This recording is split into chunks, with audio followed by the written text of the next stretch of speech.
across the UK, on DAB+, on your smart speaker, on your smart TV, and on your side. This is Talk.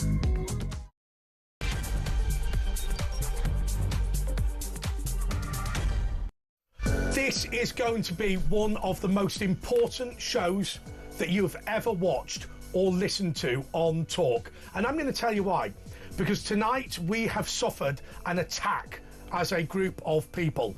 Lois McClatchy-Miller, one of the regular contributors who's been on this show, has been arrested in Belgium in order to prevent her holding up a Christian sign. Yet again, another attack on freedom. Yet again, another attack on Christianity. Yet again, another attack on decency, civility and democracy and your right to talk about the things that you talk about. Is she a bully? Is she a terrorist? Is she dangerous to the state of Belgium? I don't believe she is. But I'm going to tell you, we've got the exclusive with her, and we're going to park that, and we're going to do that a little bit later in the show. But what we've also got is one of our favourite, oh God, it's almost embarrassing saying he's a contributor, but we've got Dr. David Starkey with us. And do you know what we're going to do, Asher and I? We're just going to do what you always ask us to do in shows like this. We're going to talk to Lois later, and we're going to talk to David straight away, and we're going to let David talk about this. David, first of all, we are in a position whereby Belgium will have a minority Christian population within the next 20 or 30 years. We're now told that white Brits will be a minority in Britain in 2063. Look, you don't know Lois McClatchy-Miller, and it's not your job to come on here and comment on a live criminal case in Belgium. But I just feel like we're losing this battle for freedom and decency and democracy and our way of life. What do you say? Why do you say we are losing it? Because I know we've already lost it. Why is it in the present tense? What you've got to understand is that, quite simply, we have you mentioned the word democracy. You mentioned the word freedom. These words have been redefined. Europe has redefined them.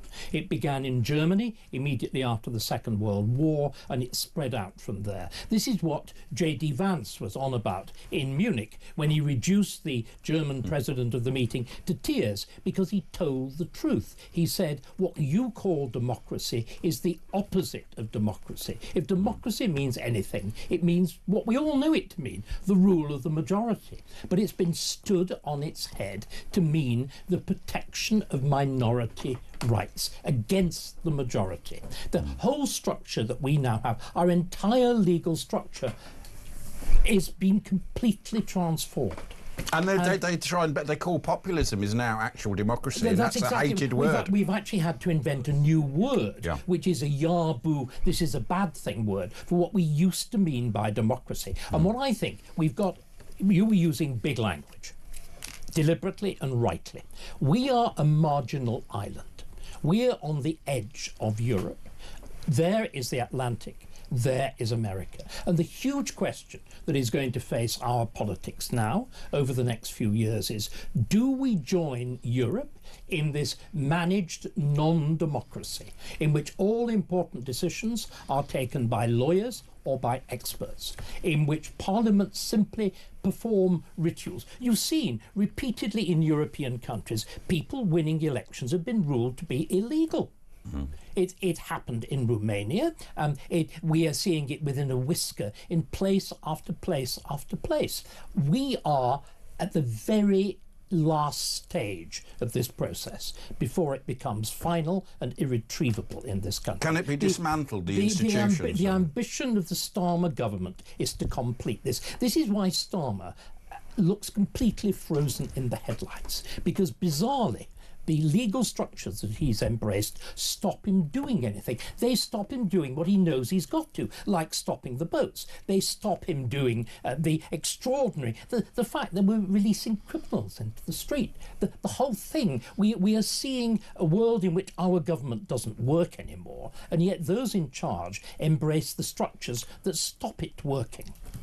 So here's my question. It's a kind of... It's by design from Tony Blair. It is, but it goes beyond Blair. What Blair was trying to do was to assimilate us to this European model, in which I've said it before on the show, but it really is worth repeating and worth repeating endlessly. The whole purpose of the Blair government was to make us like Europe, in which no important decisions are taken by bodies that actually are subject to election and subject to be removal by the popular vote. This is why the European Commission exists. The European Commission is deliberately removed from the popular vote. The European Parliament is a charade. In other words, they're very, very much like the absolute monarchies of the old Europe. We had a different system in which Parliament, sovereign, genuinely ruled, and it ruled because it represented everybody and was finally, in the last phase, the 19th, 20th century, answerable to everybody. Well, I'm for the first time ever, I'm gonna tell you that you're wrong on the point, which is this. It's not just that the European Commission is undemocratic, it's counter-democratic. It's anti-democratic. You only get on it if you've been specifically rejected by the voters of your own country. Leon Britton, Neil Kinnock, Edith Cresson. Von der Leyen. These people were rejected by the voters. All you've had to have done as the current corruption. president, you've just mentioned now, von der Leyen, actually did her job incredibly badly. She was the worst German Minister of Defence there has ever been. While she was Minister of Defence in Germany, the German army was reduced to using broomsticks for military drill because they didn't even have enough rifles. And we are now in a world, of course, in which Europe is trying to rearm. So we mustn't forget the really big point that we are now. It's very much like we've talked about 1984 before. 1984. Yeah, but that was in the pub before we arrived. No, it wasn't. It was on this show. Your memory is weak. My memory is much better than yours. Less addled by trips to the pub. In 1984, Britain is this island. It is Airstrip 1. It's this island at the edge of the great Eurasian bloc and America at the other side, and we're the marginal country. And I think that's what we are. Again, all of this nonsense that as it were, history connects us to Europe. It doesn't. No. We have not been a European power since the late Middle Ages. We're a different sort of power. We're not a land power. We're a sea power. Our connections naturally take us to the rest of the English-speaking world. And again, all of that was deliberately ruptured by the accession to the European Union, and particularly by Blair from 1997. So I've got two things that I want to talk about. I mean, number one is what we've got on this list, which was given to us by the producers, which is white British people will be a minority by 2063. I'm going to be completely honest with you. I genuinely believe that there are concentric circles where I love my brother more than I love you, and I love you more than I love somebody I've never met, and I love somebody I've never met in Britain more than I love somebody from France. You're reciting J.D. Vance again. Yeah, exactly right. But then there's another thing that we talked about, which was this. How can we ever get this country back unless we take control of the constitution of this country? And there's this thing that Hayek says, which is that when people talk about law being aligned with politics and law being aligned with society, he says, imagine the law of fair play. Right, it's hard to write down, isn't it? But we all know what the law of fair play is. We now you do me a good turn and I do you a good turn. Yeah, exactly. We live in a country. Reciprocity. We live now in a country that does two things. Number one, brings people to the country that's alien to us and assumes that they are the same as us, which they're not, and forcibly insists they're the same as us. And then it creates a law which is alien to our culture. Now, David, I imagine you can draw those two together, but I don't understand how it goes together. Right, let me explain. Have you heard of Bertolt Brecht, yes. the German playwright? Bertolt Brecht was a kind of licensed dissenter from communism in East Germany. The nearest thing to his role is Ian Hislop, as the licensed fool on the BBC, allowed to say slightly naughty things, providing he doesn't challenge the big narrative. And Brecht came up when there was East Germany was going through a really rough patch, and do you know what? They started to lose elections. Well, of course, in communism, you're not allowed to lose elections. So there was a major move to sort it all out, and Brecht came up with this brilliant letter which said, you know, it's really very deplorable that the people are not voting in the right way. This is a disgrace, as they now have a liberated communist rule. The only solution, listen to it, is to change the people. Yes. And precisely what Blair did from the early 1990s, the later 1990s, is deliberately to change the population of Britain. That is, I think it's entirely deliberate. There is a notion that the people were old-fashioned, were conservative, were rooted in their ways, were insular, and they needed shaking up. We needed to become part of this big international melting pot because it's interesting, it's trendy, it's new. This worship of the new of the Blair years. And we should now all have learned a really terrible lesson. New may be good in technology. It's usually rubbish when you start playing with old established institutions. I'm going to ask you this one question right now. Should I thank the British government? Should I thank the police? Should I thank the Home Office? Should I thank schools and universities when they say to my nieces and nephews, you being white makes you an inferior citizen in your own country? No, I think completely the opposite. It is a matter of disgrace. But this is the logical extension of this. But it also, you asked me to fit it together with law. The really shocking thing, both of you, is everybody jokes about two-tier Keir. Ash, it is not a joke. Not to me. It is actually true. Andre, it really is true. Let me quote now. Well, they tried to put it into law, didn't they? No, they didn't try. They succeeded. Well, yeah. No, but officially. Explain.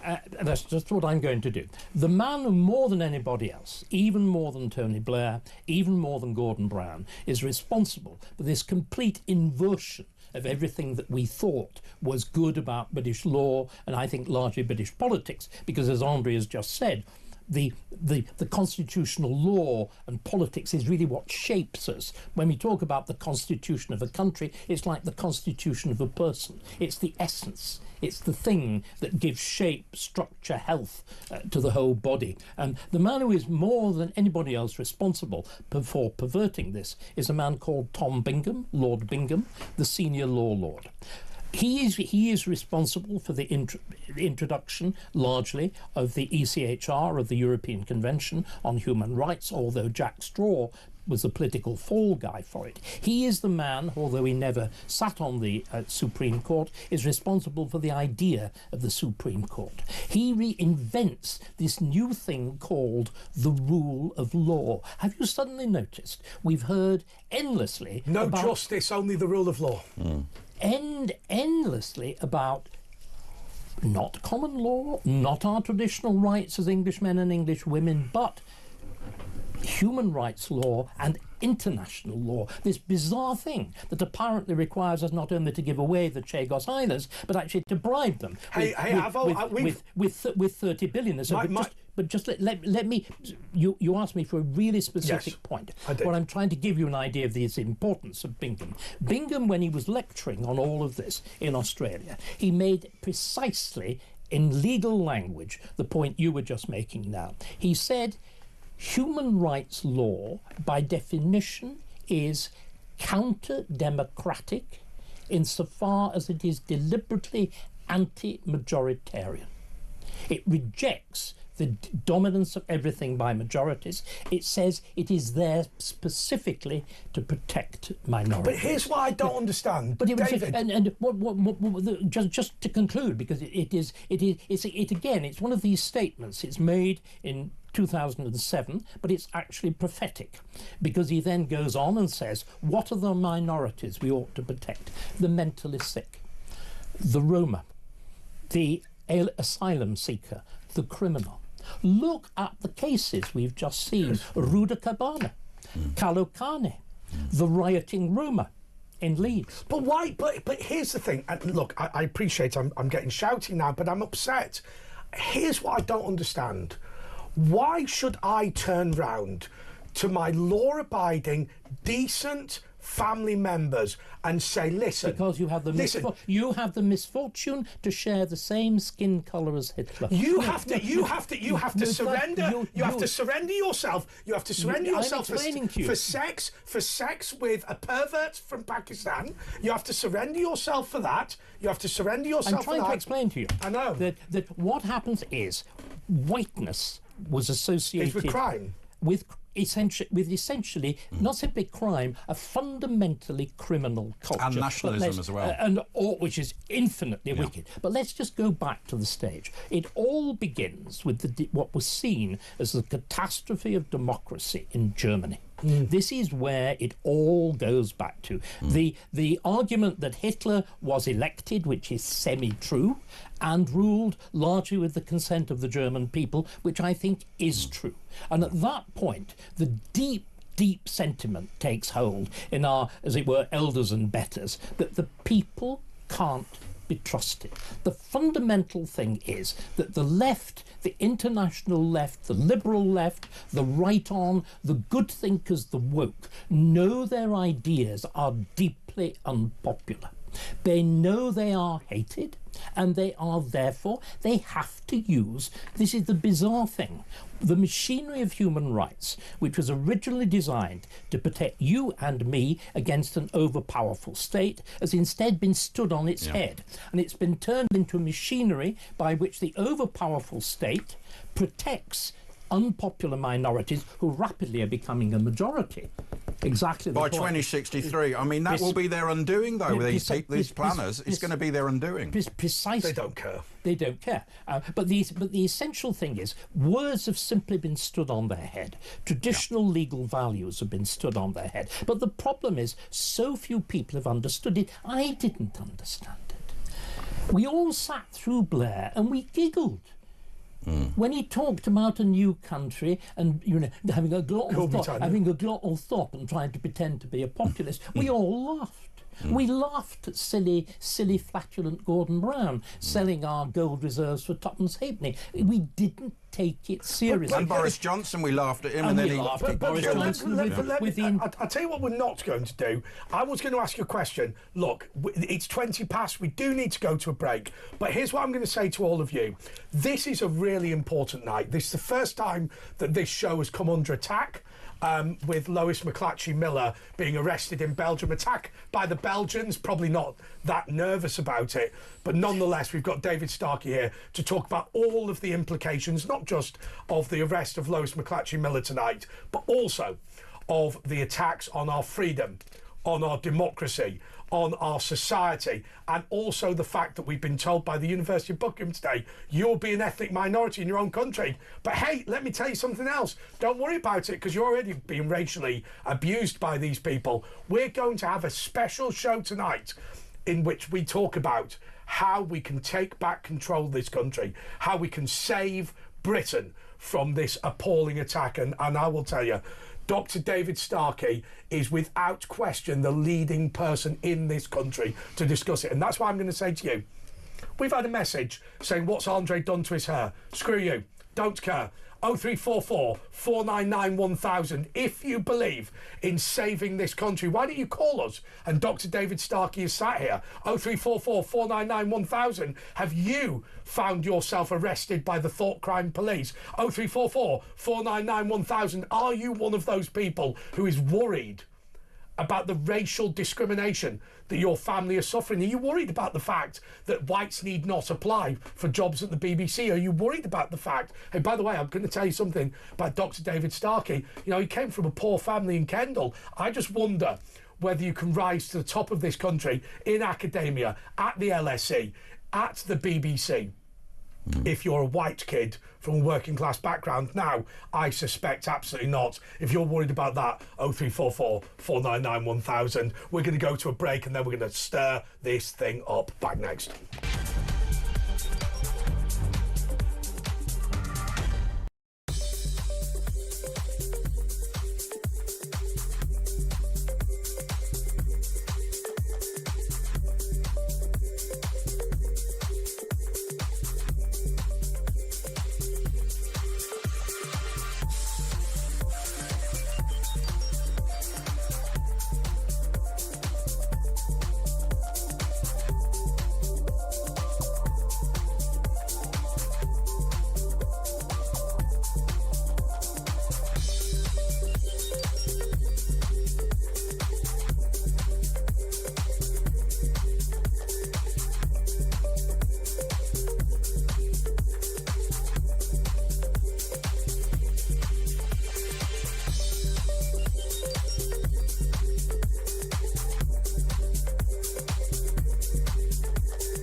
across the UK.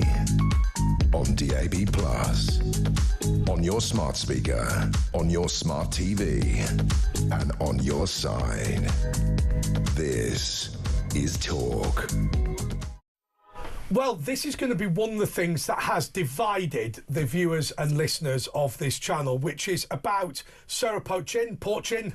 We've never worked out how that's pronounced. Andre, never worked that out either. But Andre. She has. Well, why are you telling me? She has. Shut up. You're confused. Let him get on with it. Yeah. She has done. She has asked the PMQ about banning the burqa. Now, I want to start with something really, really simple, which is this. I don't have a problem with whatever you wear. However, I believe that the burqa is a political symbol. It is a symbol of Islamic nationalism. I'm going to explain why. Because if you read the Quran, the burqa is to Islam what a raincoat is to Christianity. That is to say, many Christians in Northern Europe wear a raincoat, and in one country in the Islamic world, they wear a burqa.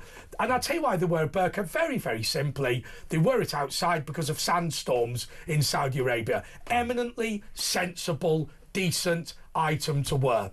If you are a Pakistani, if you are a Bengali, if you are somebody who was born and brought up in Britain and you're wearing a burqa, you are wearing it for the same reason that somebody wears a Che Guevara top or a Margaret Thatcher top or a I don't know, whatever, a swastika,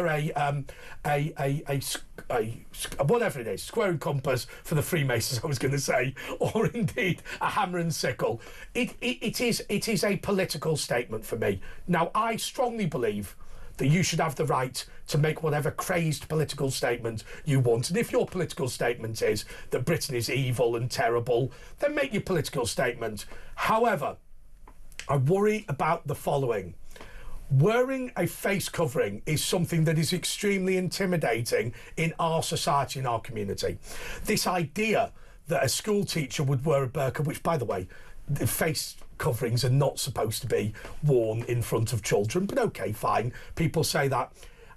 I defend your right to wear whatever it is you want, but I defend my right to say it is my tradition that if you dress up in all black covering your face, it is extremely intimidating to me. It is extremely intimidating to my family. And I am not going to put up with that, because you need to change yourself. If you are Saudi Arabian, not me need to change to you. But you're not Saudi Arabian, are you? Actually, you are somebody from a moderate country like Bangladesh, where you've decided to start wearing the burqa in order to state that you hate Britain, that you hate democracy, that you hate freedom. Zia Youssef, and this is the thing that's divided us. Lots of you phoned me and said, don't defend Zia Youssef. When you scratch the surface, he'll just be as bad as all the rest of them. And do you know what I said? I said, what a disgusting racist you are. And I want to apologise to you today, because the reality is that the minute Zia Youssef was asked to choose between this country and Islamic fascism, unfortunately, he picked the wrong side.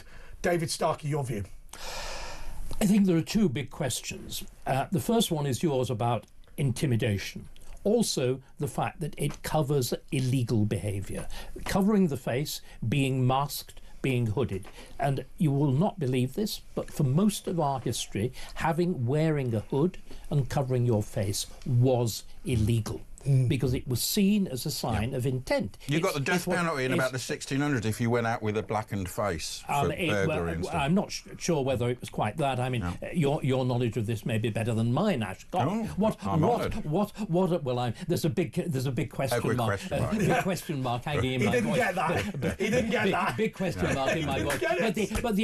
But the important point is it was seen as a distinct sign of criminality, and it was illegal. And I think the whole business now, look at particularly the processions that have been taking place in London every week in favour of Palestine, the number of people who've got face coverings, whether they're wrapping the funny checkered scarf or whatever it is around their faces. This should be illegal. I think it actually is. They make a section 14, but they don't. But then, of course, our it. laws are now honoured in the breach and not the observance. But it is profoundly intimidating. It gives you. I think it's exactly the same as concealing the number plate on your car. And there's only one reason. Terrorists have used it to There's only one reason to do that. It is to break the law. So I think. Can I ask you this question? If it is your tradition to wear the burqa, I'm happy with you doing that.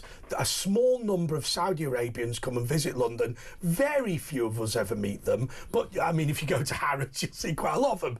But I'm happy with that. In the same way that Sikhs can wear the turban if they're in the police. But my tradition is that if you dress up like a ghoul, I will be intimidated. And I think that if you are wearing not the traditional dress of Pakistan, not the traditional dress of Algeria, not the traditional dress... This is the new dress. Yes, for here. It's the new dress of international Islamism in the West. Correct. Islamism in the West. It's like wearing a swastika. Can we just then follow this through? Because I think there's one very powerful argument against it, that I think that the concealment of the face is totally against what we are used to in this country. To conceal the face suggests malign, if not illegal, intent. That's the first thing. The second thing is a much bigger point. We have now got to start to ask a fundamental question. How far can we tolerate a religion which is, in many of its aspects, fundamentally hostile to our traditions, to our laws? Now, we used, again, let's start telling the truth. We had an entire system of law that was designed to deal with another religion which threatened the state, which was aggressive Roman Catholicism that gave the Pope the right to determine who our king was, and indeed actually to encourage the murder of somebody like Elizabeth. And there were laws which were designed not to persecute Catholics, but to stop the spread of Catholicism and to stop Catholics importing papal legislation which would authorise disobedience or authorise... David, I'm sorry, we're going to have to stop you there simply because we started this show by saying that one of our contributors, David, I'm really sorry, one of our contributors had been arrested in Belgium. We've now managed to get Lois McClatchy-Miller on. Dr. David Starkey, I do apologise. No. Lois, first of all, are you okay? Tell me where you are and tell me you're safe. Yeah, I'm here. I'm safe. I've been released from jail, and we're back at the hotel that we were staying at. We were Chris Epstein, Billboard Chris, and I were here in Belgium to be spreading an important message every day that children cannot consent to puberty blockers, and that we should love children the way they are instead of subjecting to drugs and scalpels to change their gender. Of course, all children are born beautiful and don't need that. And we were sharing this message out in the streets today. And honestly, we'd barely been there for 5 minutes before this all kicked off, and we ended up getting arrested. What were you arrested for? What was the arrest? So it's a bit confusing and convoluted. So at first it was to do with Lois, you sound bad. Have you eaten? Sorry. Are you safe? I'm a little bit. I've just come out, and it's been like a bit of a crazy day. But I'm very grateful to you guys and all the work that you do in promoting important messages. And so I wanted to hop on here. Are you on bail then? Can you leave Belgium? No, yeah, all is good. So we were not charged in the end, right. Which I think is a testimony to the fact that we were do me a favour, and I appreciate you're a little bit. Kind of discombobulated. Discombobulated is a great word. Why don't I ask you, just start from the beginning, which was, you told us a couple of weeks ago that you were going to go to Belgium and you were going to launch a protest, which was to say that children are beautiful and amazing and a gift to any parent. And I think everybody would agree with it. Your favourite voice is the child, your favourite smell is the child, your favourite thing to watch is whatever it is that they do. And you are saying that we shouldn't allow doctors to amputate the genitals of those children, to mutilate them in those way. and to poison them with chemical castration, which, by the way, the British government was going to give to paedophiles, but we're already giving to children through the Tavistock Clinic. You said to me, I'm going to go to Belgium and make this protest with Billboard Chris. I don't know what happened after that until we spotted your husband tweeting. Tell us a little bit. One critical distinction, Andre, is that we weren't protesting. We were just having conversations in the street, which is very lawful and legal to do. It's just sharing a point of view, engaging in. But what did you do? You went to Belgium and what? So we stood out on the street with signs that say children cannot consent to puberty blockers, and that no child has ever been born in the wrong body. And these signs are conversation starters, and you'll have seen Billboard Chris's work. He does this all over the world, having people just come and agree with him or disagree with him, and it sparks an important conversation. So that's all we were doing, just having conversations in the street. It's not a demonstration or a protest. You don't need a permit to just chat to people or anything like that. And so that's what we were doing. But unfortunately, quite a violent mob descended. Were very threatening towards me, especially.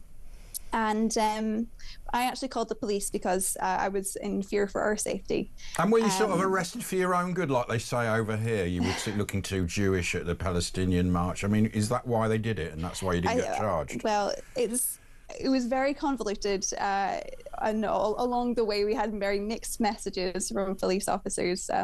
Some saying we were going to get criminal charges for it, and then some saying that in the end they said, oh, well, this was just kind of to keep the peace and to get you out of the way, which I think is unjustified, really, because it's. Lois, can I just ask? You said a hostile mob attacked you. Who were they? Were they transsexuals? Was it just a load of lefties? Was it just ordinary people in the street?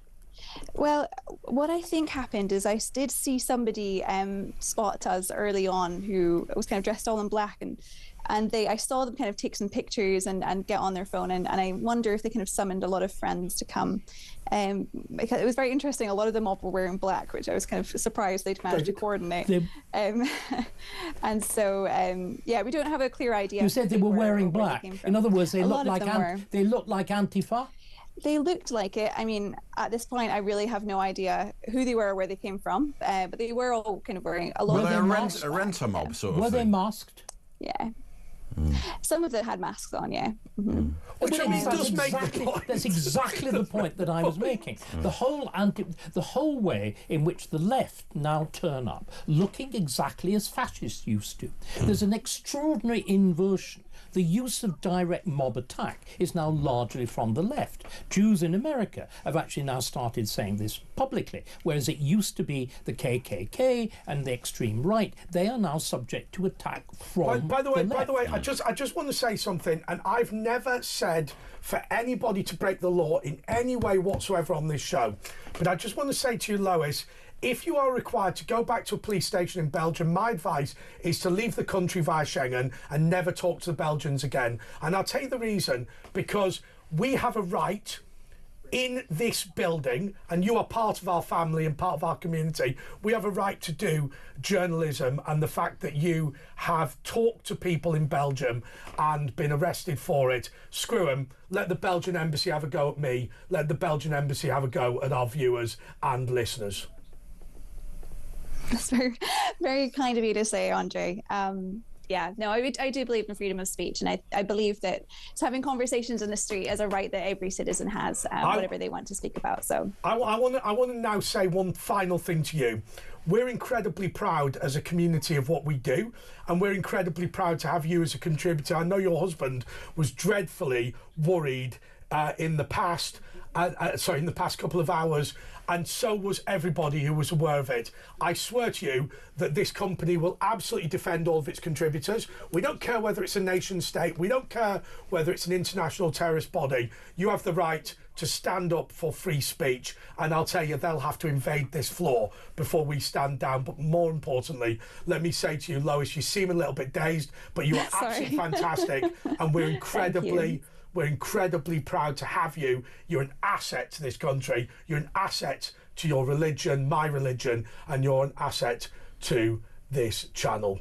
And I want to thank you. Okay, I'll tell you what we'll do. Why don't we go for an early bath now, and we'll talk to David Starkey straight after that.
across the UK. On DAB+, on your smart speaker, on your smart TV, and on your side. This is Talk. Ladies and gentlemen, I love you a great deal, but sometimes you get it wrong, right? Sometimes the viewers and listeners of this show are not right. Throwing away your Stella Artois in protest of what happened to Lois McClatchy-Miller is not of any value. It depends who you throw it at. is not of any value. So look, I'm sorry to let you know, but Stella Artois isn't really a Belgian beer anymore, and you will not be upsetting the people of Belgium by throwing it away. So thank you to all those people who offered to protest by pouring away Stella Artois. It's not a thing. But I'll tell you what is a thing. We've got Dr. David Starkey here tonight on what has been an important night for this show in terms of understanding everything that's taken place, attacking our community, attacking our countries and attacking our democracy. David, in the break you said that you wanted to make some points about what you'd heard from Lois. Why don't you just do that? What is so striking is this is somebody who was just engaged in conversation. She didn't do anything. We're in this strange world now where words matter more than actions. Yeah. You can get away with direct crimes and be punished less than for incautious words. And this represents a complete inversion of everything we have traditionally valued. But there's again a reason for it. Because this new legal structure that we're talking about is also designed to do something else. It's designed to make us believe things that we know are untrue. So words and the regulation of language suddenly become of central importance. Our entire, as it were, the entire public face of Britain depends on purveying, let's use proper words, you could call, if we were being polite, this is not a show on which we are polite. If we're being polite, we call them myths. We call it the myth of multiculturalism. Shall we call it by its proper name? Bollocks. The lies. You repeat a lie enough, it becomes the truth. Lies is a much stronger word than just the casual vulgarity. It's lies. And we are ruled by lies, by the lies that diversity is strength, when in fact diversity is profound weakness. Diversity of thought, yes, but diversity of cultures, diversity of races, diversity of religions and clashes. The only way you can handle diverse societies is not by democracy. If you have democracy, each group fights everybody else. And instead, you have to have stronger and stronger central control and more control, above all, of speech. And that, unfortunately, is the road down which we are going. But hang on a second. When we had dinner together at Rules, when we had dinner together... Stop boasting. Yes. By the way, he paid for it. There was a miracle. Man of the people. Man of the people. I turned up without my wallet. Yes, you have to pay in guineas there. He always turns up without his wallet. I had a Guinness. I'm so grand. By the way, I had a Guinness and he had a glass of white wine. We won't talk about the food. But what you said was, you said that, look, Britain is a political construct. Look, you're gonna pull me apart from the way I describe this. Britain is a political construct. So there's Lancashire, there's Yorkshire, there's Scotland, there's Wales, there's England and Ireland and later Northern Ireland. Why can't there be Burnley being Pakistan? Why can't there be, these tribal areas, almost these reservations, like in the United States of America? Now, you know my political view, but I think it's important that you explain the difference between a Yorkshireman and a Lancastrian having war for years and us having a United Kingdom in which there is a legitimate right of self-determination for a Pakistani community in Birmingham. Well, there isn't. I mean, what was very remarkable, right, Britain is essentially Greater England. Right. It's the result of the assimilation, the conquest in the case of Wales, union with Scotland, a very uneasy all sorts of relations with Ireland. Yes. This is why I think the big point that I was trying to make over dinner, one of the reasons that we've actually been able to handle immigration is because we are not a single nation. There is not a single British nation. And I don't know about you, my blood crawls when people refer to us as Britons. Britons were naked and didn't wear blue shirts. They covered themselves in, like you, they covered themselves in blue paint. They covered themselves in blue paint. What we used to have as a single bond of union between England, Scotland, Wales, Northern Ireland, Ireland, whatever, was loyalty to the Crown. But we were separate nations. Yeah. I always make this point, the first football internationals were between England and Scotland. So in one sense, we've been able to accommodate these semi-separate communities with dangerous ease. But the problem is this, they fight everything that was the achievement of England and Britain. They fight the idea that we're all equal before the law. They fight the idea that we are all susceptible to the same government. This mysterious thing that appeared during the riots, do you remember? Community leaders. The police discussing how the law would be enforced with community leaders. But there's only one community, isn't there? There should only be one political community. Yeah. And indeed, the reason that we enjoyed the success that we did, we enjoyed equality before the law, developed property rights and everything else, paradoxically, was because the English crown was so strong that it could actually force everybody, even noblemen, to obey the same law. And what we're doing now, willfully, is to import a foreign... Let me finish. A foreign system of law, which is increasingly Sharia, which is increasingly being carried. I understand that, but if I live in a country where John Major, now by the way, just people don't understand this. Judge Rinder and Sharia courts exist for the same reason, and people are confused by that. That's because John Major brought in the right of arbitration, quasi-legal arbitration, so you can go to a group of tribal elders or you can go to Judge Rinder. Now, it's fair to say Judge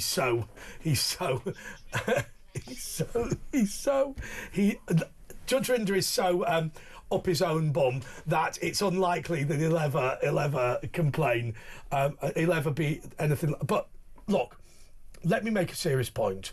Why can't my ward say we wish to elect a tribal elder from the Pakistani community, and your ward say, well, we're a Christian community and we're going to do that? Now, once again... You love Northern Ireland. Do you want the sectarianism of Northern Ireland? You've got Northern Ireland ancestry. Correct. I've just come back from Northern Ireland. There is this myth that the troubles in Northern Ireland were solved. They weren't. They were simply frozen. The barriers are still there. They're open in the day, they're closed at night. More peace walls than before the Troubles. There are more peace walls than there were actually before the Troubles. Do we want to go down that route? Well, maybe we do, because that's what Starmer wants, doesn't he? It is the route effectively down which we are going, and it's terrifying. We should be genuinely. Do we want to look at the Middle East? Look at Northern Ireland. Look at the tribal traditions of Africa. Do we want to go down? Look what happened to Iran. But sorry, Andre, just for 1 second. I want the listeners to listen and to think. You have seen those scenes. You have seen the scenes of rape, of sack, of destruction, of torture.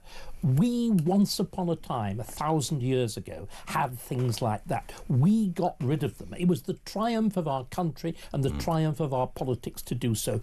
Don't you want to stop it happening? Well, the Middle East was... Don't you want to get that old world No, back? I don't. I don't want to stop it. I'm going to tell you. I think I'm going to walk out. No, I'm going to represent the British government. I'm going to represent the British Parliament. I'm going to represent the Home Office. I'm going to represent the police. I'm going to quote Sadiq Khan. There is no such thing as grooming gangs, only misogyny.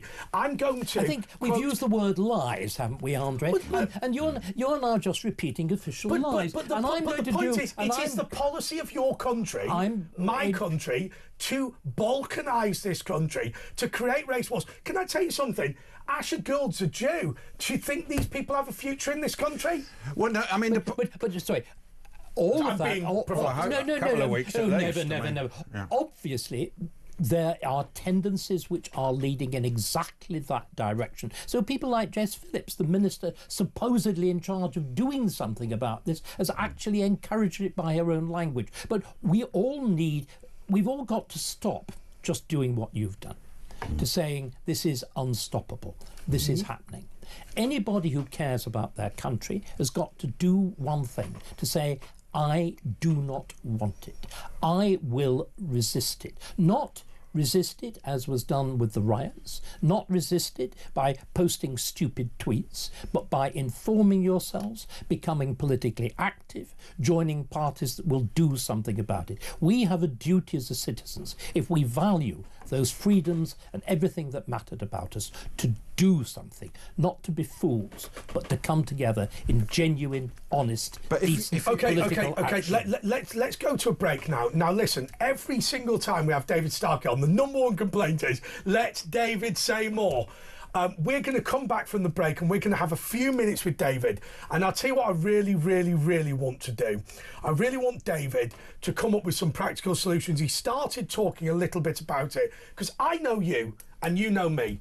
We are really interested in trying to save this country. And obviously, when I was being provocative before, I don't believe. He nearly walked out. He believed you. He nearly left the room. I don't believe we're going to lose here. So after this break, David is going to come back with what he thinks are the solutions. Now, listen, we can do Times Radio better than Times Radio, and we're going to do it straight after the break.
Across the UK, on DAB+, on your smart speaker, on your smart TV, and on your side. This is Talk. I just want to promote something that's happening tomorrow. Pete Barnes, who is one of our former contributors at That Was the Woke That Was, which we're going to bring back. We're announcing it already. We'll just persuade the company. But Pete Barnes is going to sit in for Kevin O'Sullivan. That's his first ever attempt at presenting. He has been a solid supporter of me. We've locked horns multiple times, but he's been a solid supporter of me and a solid supporter of my shows. Please, please, please, watch and listen to the show tomorrow and give him a call as well, because it is a terrifying moment when you do your first ever show, and obviously to fill in for Kevin O'Sullivan is particularly terrifying because he's such a giant, not only of this station, but also of Fleet Street. But we'll be there for Pete, and I sincerely hope that you will as well. But we've got about another 6 or 7 minutes with David Starkey. And David, you were going to suggest some ideas about how people can help, but also perhaps you can talk about what's going on in Britain with the Gaza situation as well. I think the more important thing is, frankly, to talk about what people can do actually to help. Yes. And what is needed? We've got to recognise we've been being very rude about Tony Blair. We've been talking about this and deliberately anti-democratic world that he created. We've now got to come together, politicians essentially on the right, and decide we will undo. We've got to do exactly what Margaret Thatcher did in the later 1970s, when she confronted the winter of discontent, when she confronted over-powerful trade unions, insane nationalised industries and whatever, and she pulled it down. You have to recognise you have to take things down before you can rebuild. We've got to repeal the whole structure that Blair created. The Quangos on the one hand, the Monetary Policy Committee of the Bank of England, English Nature, Supreme Court. But that's not a Quango. English Nature, the Climate Change Committee. Remember, Quango, do you know what percentage of government expenditure Quangos handle? 1/3. They handle just short of £400 billion a year, entirely unsubject to you as the control of a citizen or largely Parliament and ministers. They've got to be got rid of. What Ash mentioned now, we've got to start to dismantle this totally alien, anti-democratic, counter-democratic, pro-minority legal system. Get rid of the ECHR. Get rid of the Supreme Court. Above all, get rid of the Equality Act. The Equality Act is the maddest piece of legislation ever passed. It's rendering Birmingham bankrupt. It is about to render half our retail trade bankrupt. It has opened the gates to everything everything Lois was talking about. Transgenderism was essentially pushed on the back of the gender clauses of the Equality Act. It is insane. It has to go. And what I'm delighted to be able to say to everybody, there is now serious groups of people looking at how the legislation can be drafted, looking at how the political system can be reclaimed, not for yet another elite, but for you, the electorate. David, I want to ask you this final question. And look, I appreciate that there is vested interest in this room, and I don't care about the fact that I am really happy to serve this country as Asher will be and you will be if we're called up. I need you to tell us why the House of Lords needs to be saved, not abolished.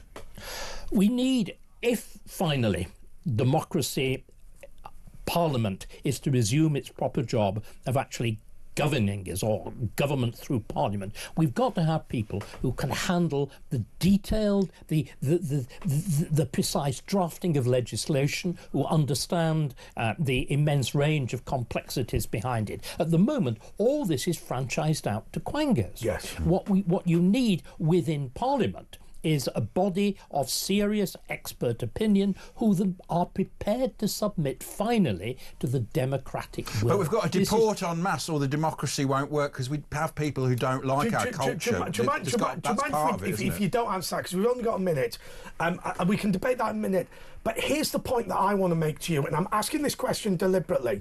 Just to be clear, can we abolish the Quangos if we allow the House of Lords to be the dump, unintellectual graveyard that it is at the moment, or do we need a House of Lords full of experts that can make the granular decisions needed? You're confusing two stages. We'll probably, I'm afraid, need an even worse House of Lords to make the changes. It's good news for me and Asher. And maybe good news for all of us. An even worse House of Lords, you will need simply a Parliament that's, for once, compliant. Remember, at the moment, the House of Lords is the great centre of resistance to any kind of sensible change. This is the terrifying thing.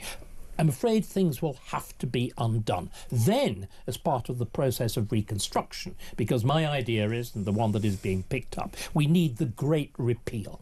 We need to undo what Blair did. But then there needs to be the good stage, the stage of restoration. Absolutely. And that's when your vision for a reformed House of Lords, your vision for a reformed Parliament, your vision, our vision for a reformed politics, that's when that will come to pass. But it's stage two. I'm going to say this, David, this is the end of the show. And what we were alluding to very simply was this, the debate that's going on behind the scenes about people like us being called up to Parliament in order to vote down the Supreme Court, to vote down the Quangos, to vote down the vested interests in the House of Lords. And I want to say to all of you, just as many of you have stood for council, we will do our duty, but I'll tell you what we'll also do. We'll walk away when it needs to be done to walk away. David Starkey is the leader of the constitutional conservative, the constitutional defender gang in this country. I'm so proud that you came in today, and thank you to everyone who sent me a message saying that Lois McCatchy-Miller sounded fantastic. We are pleased about that. We're going to be back in a couple of moments. I might even tell you a little story about something that happened to me this week. I'm just not sure yet. 0344 499 1000. David, Lord Starkey, pretty soon. He's going to save this country. Back in a moment.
Across the UK, on DAB+, on your smart speaker, on your smart TV, and on your side.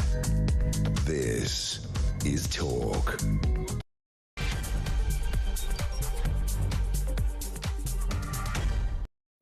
This is The Late Show with Andre Walker, and this is now the press preview with Andre Walker, Asher Gould, and the international helper for this show, international broadcaster. International broadcaster. International sex symbol. It's Well, great. you're not allowed to say that because it broadcasts just before the Mike Graham show in the morning. Okay, Asher, what have we got in the papers? Right, well, let's start with the Times. And sidelined Reform chairman quits after clash over burka ban. And the story is Reform UK's chairman, Zia Youssef, has quit after he lost the confidence of the senior party figures for branding an MP's call to ban the burka dumb. Youssef, 38, stood down yesterday saying that running operations for Nigel Farage party was no longer a good use of his time. Ooh, and anyway, Farage has thanked him for his work, and bye-bye, another one bites the dust. Here's the bit, Dave, Phil, Dave, that I don't... What's that, Walker? Shut up.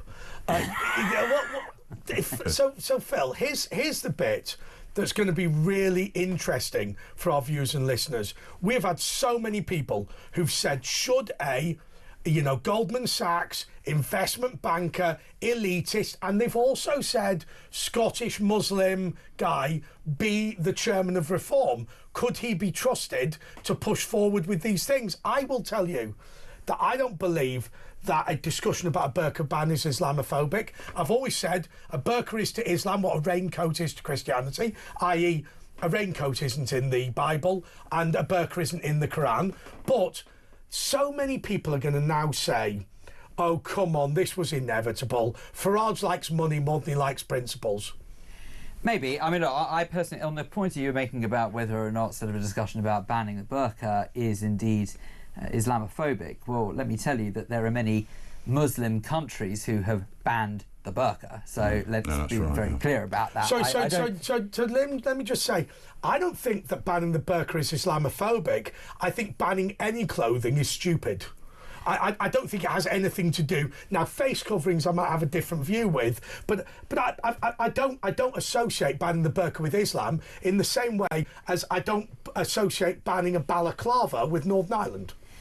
Well, maybe, but then at the same time, I suppose it's what people believe to be fitting with British tradition. And if you were to turn around with that argument and then say, well, actually, someone who wishes to walk around with no clothes on is equally not permitted because naturism in public is not permitted. What's it actually is legal. Well, it is legal to be naked in public. And I'll tell you the problem with naturism. But you could get it done for public indecency. If someone doesn't like it. No, the problem with naturism in public is exactly the same problem with the burqa, which is I think most of us have a real problem with regulating what you wear. I find it very hard to give an intellectual argument as to why you shouldn't walk around naked, but at the same time I go, yeah, I don't want you to do it. Let me tell you something. I'm very, very, very, very nervous about telling anybody what to wear. I reserve the right to laugh at you if you look stupid, and by the way, Islam says that you should dress in a modest way. There's nothing modest about a burqa. It's plainly a ludicrous outfit, deliberately intended to offend the public in this country.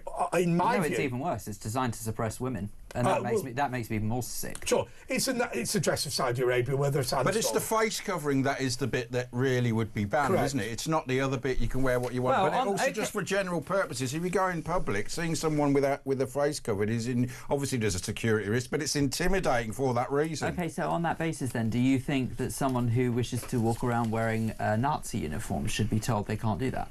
No, I don't. No, I don't really think they should be told not to. I don't, and actually, it's offensive, but actually, Nazi uniforms have been a good example of that. So let me ask you this question, and we're asking it all rhetorically. There is a nightclub called Tranny Shack in London that only allows. Where were you last week? It's called that is the name of the nightclub before producers get worried, or the name of the night at the nightclub. I have asked if I wish to attend that club, could I go in a full burqa, which is female clothing, and people have said that potentially I'd be turned away at the door. Now, my argument is really simply this: if you are wearing something, if you have a reason for wearing it, i.e., you are from Saudi Arabia, fine. If your reason for wearing it is, as an example, wearing a Nazi uniform in order to mock it on a television show, fine. If you are wearing a Nazi uniform in order to demonstrate your support for Adolf Hitler, then I'm nervous about that. If you are wearing a burqa because you are not from Saudi Arabia, you are not from a country that has sandstorms, and you're not in a country that has sandstorms, then you're wearing it for the same reason you're wearing a Nazi uniform. That is to say, I support fascism, Islamic fascism rather than Christian fascism, but I support fascism. So I believe that those people walking around in a burqa who are from Bangladesh, Pakistan or Britain are wearing a swastika on their chest. Well, look, I think that we have to be careful to think that not everyone who is probably wearing that is doing that for that reason. Maybe not deliberately. It's perfectly possible that they have actually been forced into wearing it by the male members of their family. Look, the bottom line is that I would argue it just doesn't comply with traditional British culture. Who cares about that? I said who cares is traditional Brits. And if you're going to live in a country that's good enough to say you are allowed to live here, how dare anyone try and come over here and try and change the culture of this country that's been good enough to let you live here? My family never did that when they came over. Hang on, you're in a dog tag with Hebrew on it. Right. And English. It's not fundamentally changing the culture of this country. No, hang on. The point People wear dog tags all the time. No, hang on. Well, they don't wear dog tags with Hebrew on them. But I'm not having to go at you for wearing it. In fact, I'd like one myself. But the point I'm making is it becomes very, very difficult to see where that line is. I don't think it's difficult when something is blindingly obvious. Oh no, we know subtle. what's wrong and what's right. The problem is, where's the line?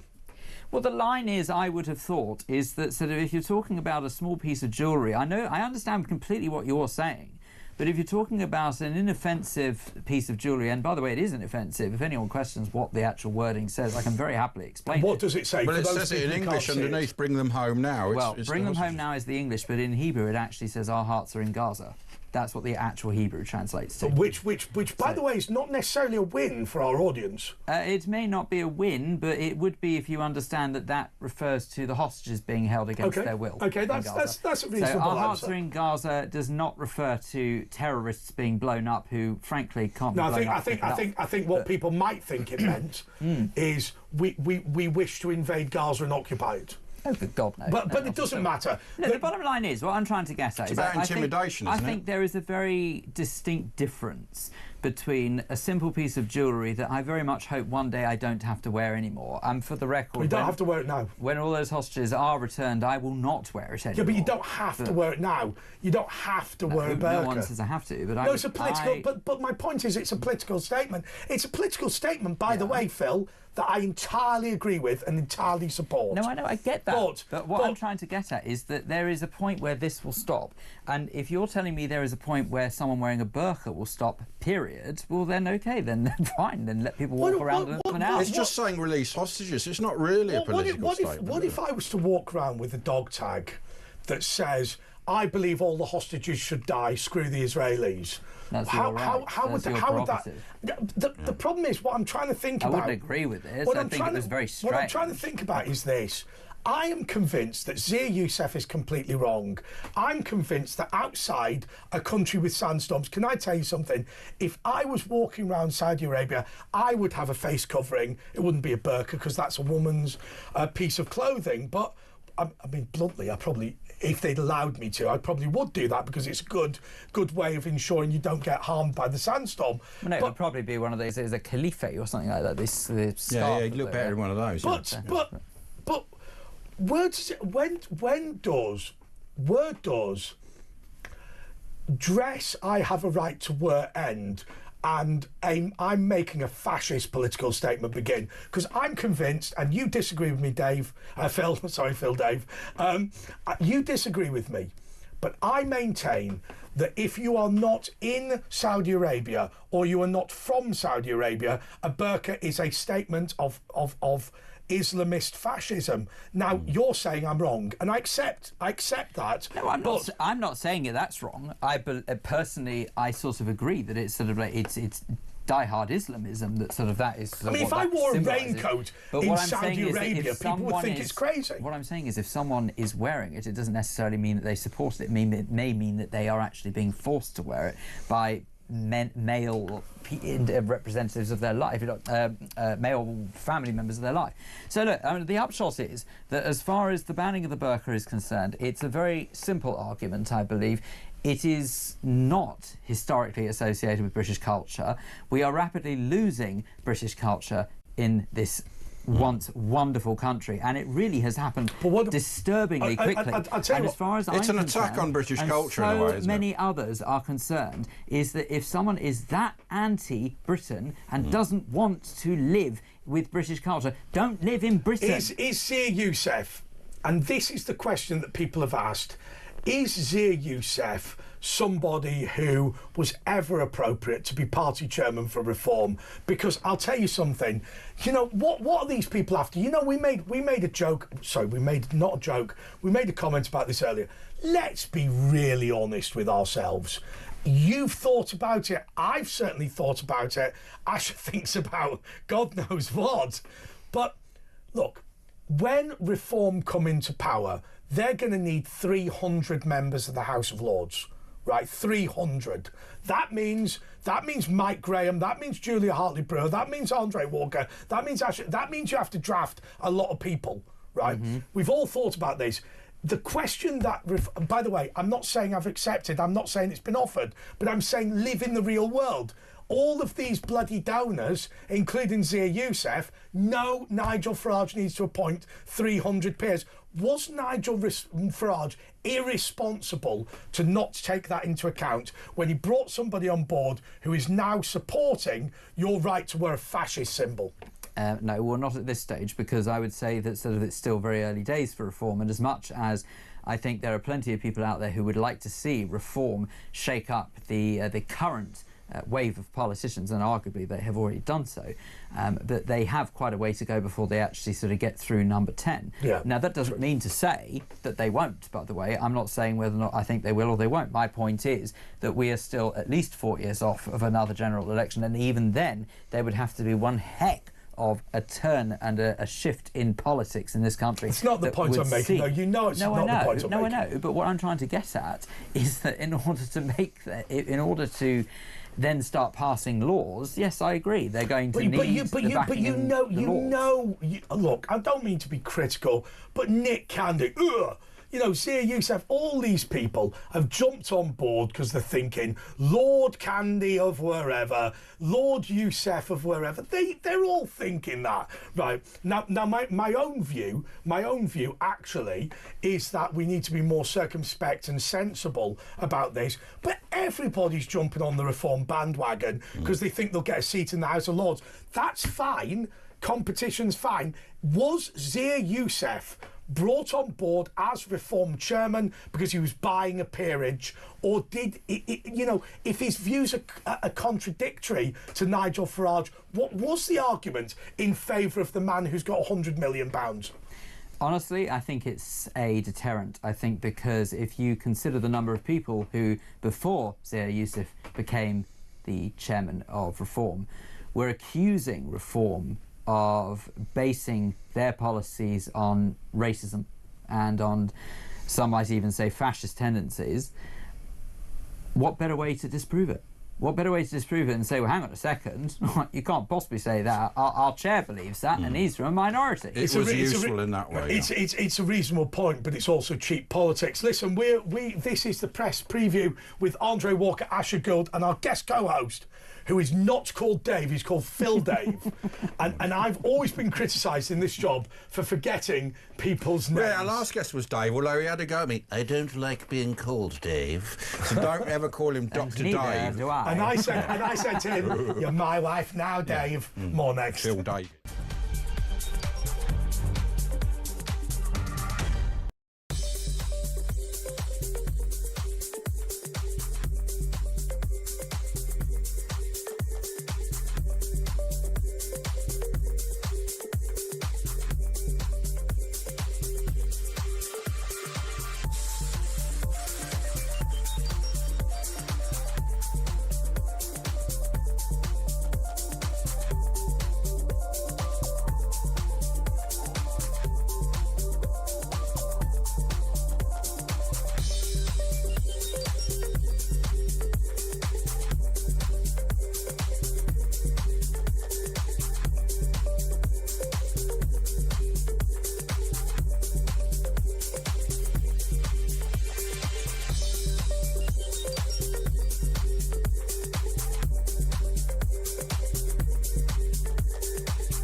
Across the UK, on DAB+, on your smart speaker, on your smart TV, and on your side.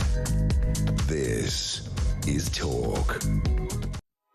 Okay, this is the Press preview. the press preview with Andre Walker, Asher Gould, and Dave, whose real name is Phil Dave. Phil David. Don't forget Mike Graham after us if you're listening in the morning. And He's also, not getting a peerage, I was joking. Anyway, also in the Times, Musk's Epstein jibe signals war with Trump.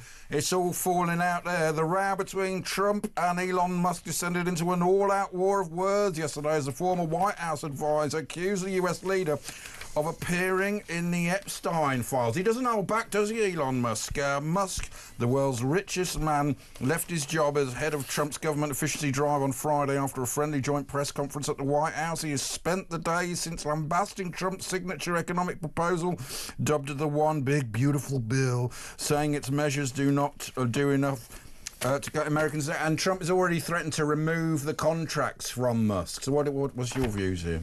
Oh, well, it's very simple. Talk about money talks, but I could never really understand. Yusuf and Nigel Farage. It's a similar sort of thing. This is the world we live in. The truth is that sort of if you've got money, you go far.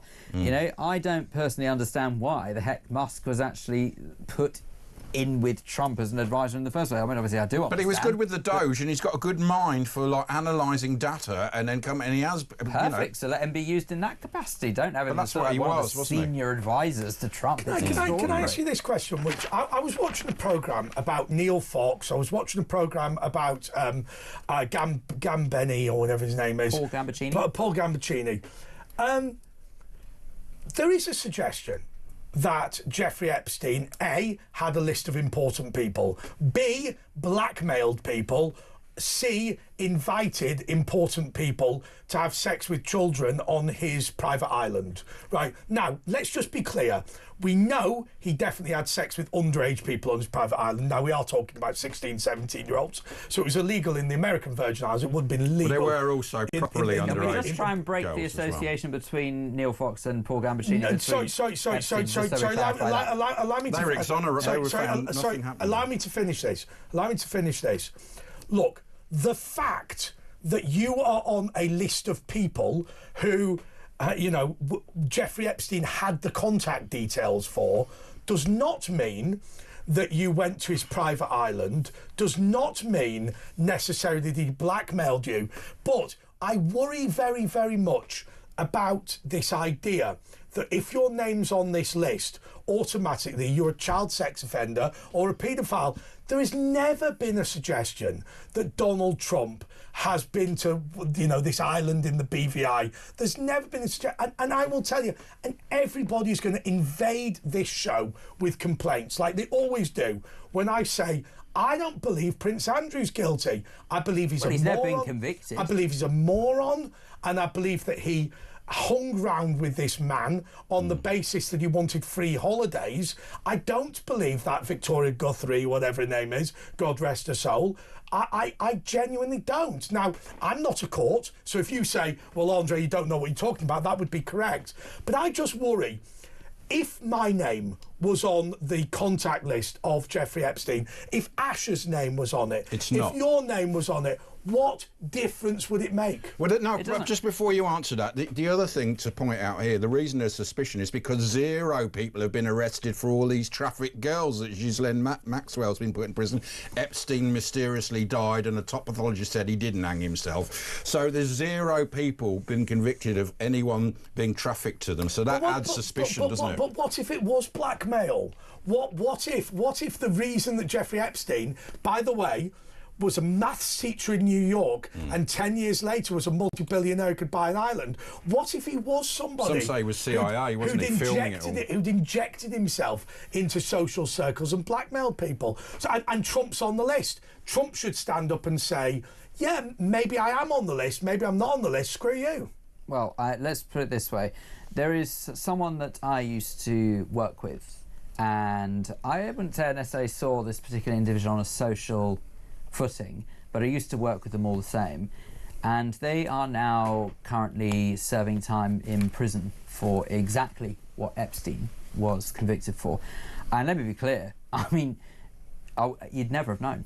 Literally, you'd never know. So the truth is that there are some individuals who do get up to that sort of revolting nonsense, and there is simply no way of knowing that well, they especially are powerful even people who have contacts in and certain... so I actually put it to you that it is possible that people who hung around with him because he had money, he had power, obviously this Epstein we're talking about now, doesn't necessarily mean that they knew the antics he got up to. Now, maybe some of them did, I don't know, but I wasn't there. I just also want to say both on Thursday night, on Friday morning, just to be clear, we will only refer to Epstein's behaviour in an oblique fashion, but if you have been affected by it, 116123 is the Samaritans, and please do contact, because obviously we don't go on about trigger this or trigger that, but obviously it is something that people do get very. I don't affected know. by, absolutely. Well, I don't know how to express it because I've never been through it, but clearly. Well, no, I think that anyone who listening to this and who has gone through something as horrendous as what the victims of Epstein did go through, well, heaven only knows sort of what memories it is bringing back to them, and that's why I'm so pleased that organisations such as Samaritans do exist. Yeah, but there are other organisations. I'm sure the Samaritans can. What I would also say as well, go to talkTV/helplines, because that's another great place. Is that so? Do you know what? I'm going to do that from now on. Yeah. What? Remind us again. It's almost like that's right. What's the number again? It's talk.tv/helplines. Brilliant. I'll use that in future. And that gives a whole load of information. Right. But back to. Oh, sorry. I'm sorry. No, all I was going to say is that as far as this is concerned, I think this is just a very sort of a couple of individuals, as far as Musk and Trump are concerned, who, let's be honest, both have quite childish tendencies for one reason or another, just having a bit of a spat in the playground. Well, in that case, let me ask you this question, which I think is also an important point. Do you think that we've become too obsessed with what things look like rather than governing properly? We've become too obsessed with what people believe to be the truth and what actually is.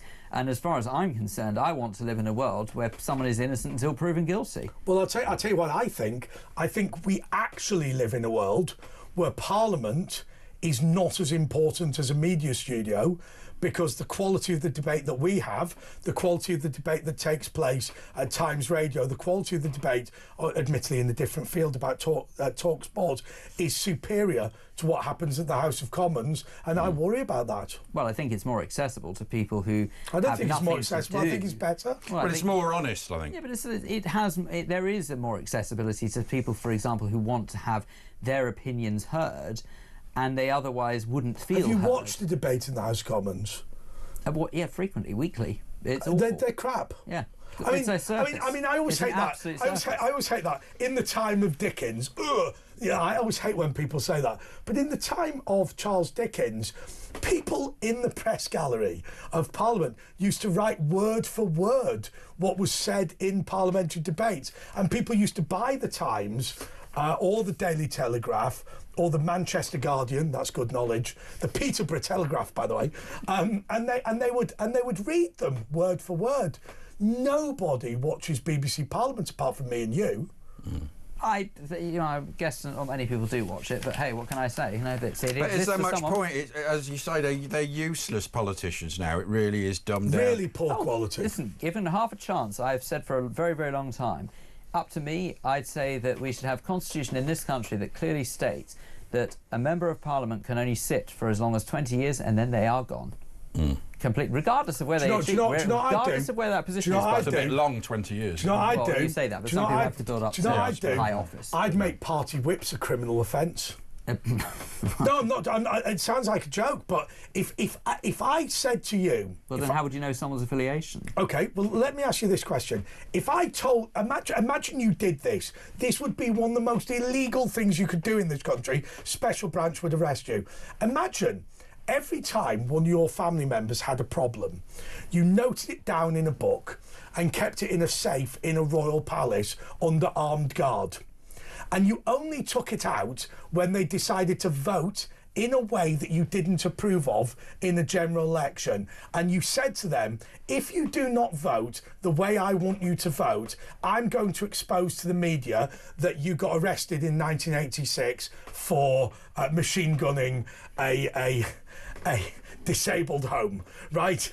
More just to clarify, I can't see that in the front pages. Just to clarify, I don't know any member of Parliament who has been convicted. I don't know anyone who's done that. That's because they buried it. Right, just to be clear. But, it's not in the balance of Westminster. Sorry, that was a joke. But if I were to do that, I would be arrested by special branch and it would be a serious criminal offence. If I am the chief whip of any political party at the House of Commons, I have one of those safes It is in a royal palace. It is, and people listening to this are going to go, he can't possibly be telling the truth. I guarantee you it's the truth.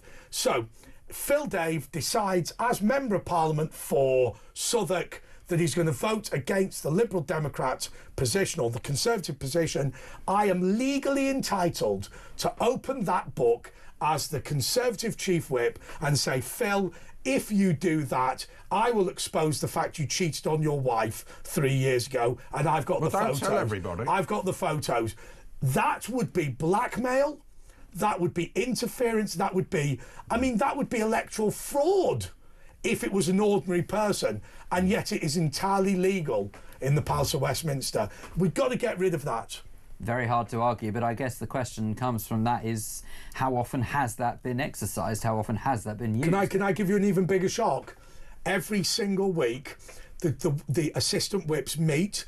They're each given a silver goblet with their name engraved on it. I'm not joking. Oh, that's nice. And they drink champagne together and toast their own secrecy. The chief whip has said that he will destroy the key.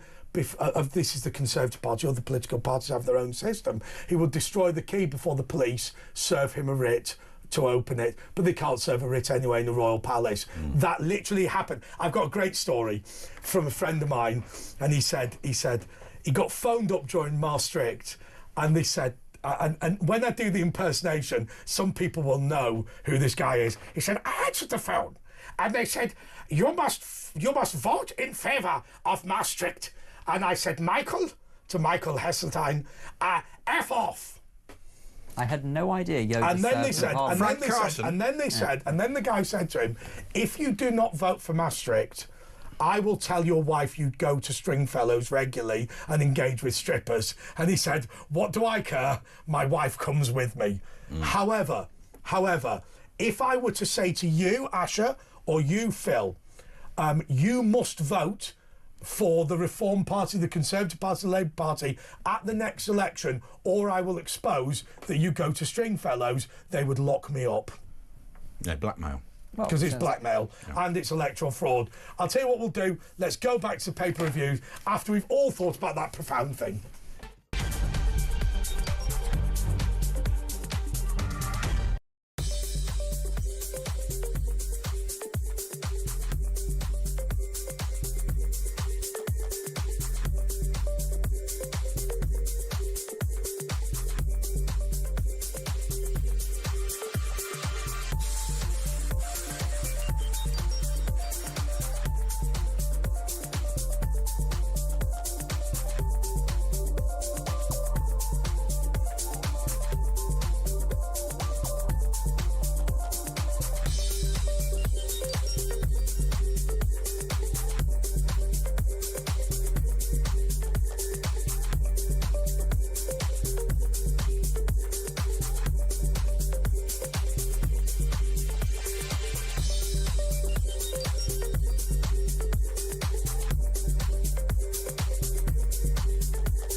Across the UK, on DAB+, on your smart speaker, on your smart TV, and on your side.